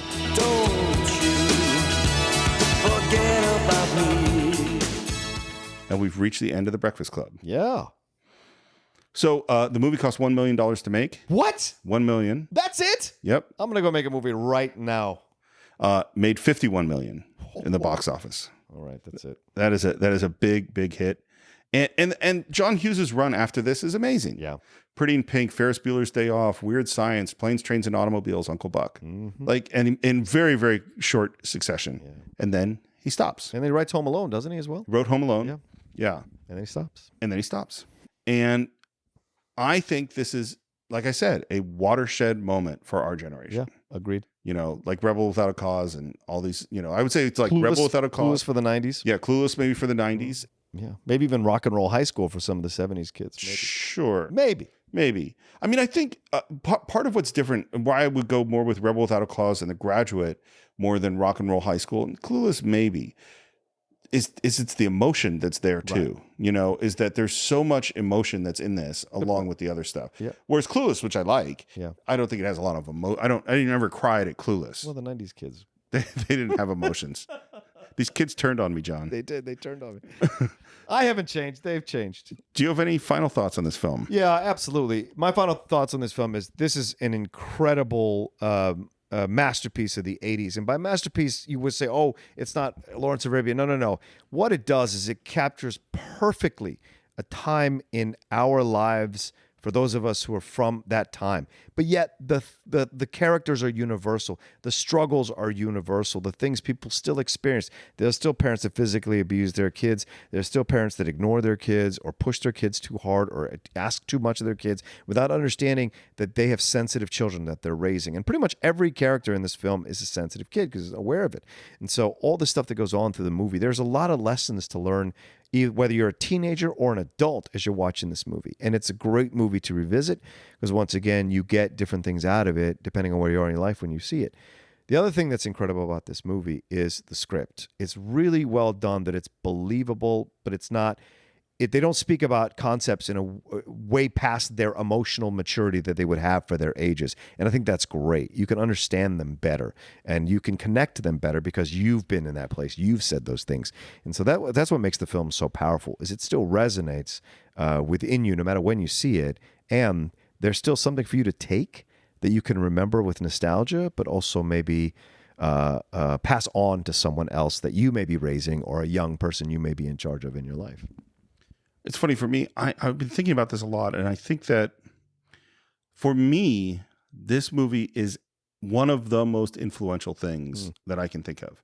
And I'm going to make a really strange comparison, which is in a way I compare it to some degree to Star Trek, because Star Trek, which I watched over and over again, I think is probably the most influential thing in terms of me as a creator. Right. And a basic philosophy of Star Trek that is one of my core principles is that frequently evil is something that you don't understand. You think is evil until you understand it. Right. That if you could see things from the other side's perspective, then you will no longer see them as evil. And that is exactly thematically what's happening in The Breakfast Club, is that you have all these characters that have preconceived notions about each other, and that through the course of this movie, you see the world through all of their perspectives. And while you don't necessarily agree with everything they do, you have sympathy. And I think this, and along like do the right thing in some ways, is a similar thing where it's going to go like, no, I'm not going to let you just have a stereotypical view of this thing. We're going to look at it in a lot of ways that are difficult.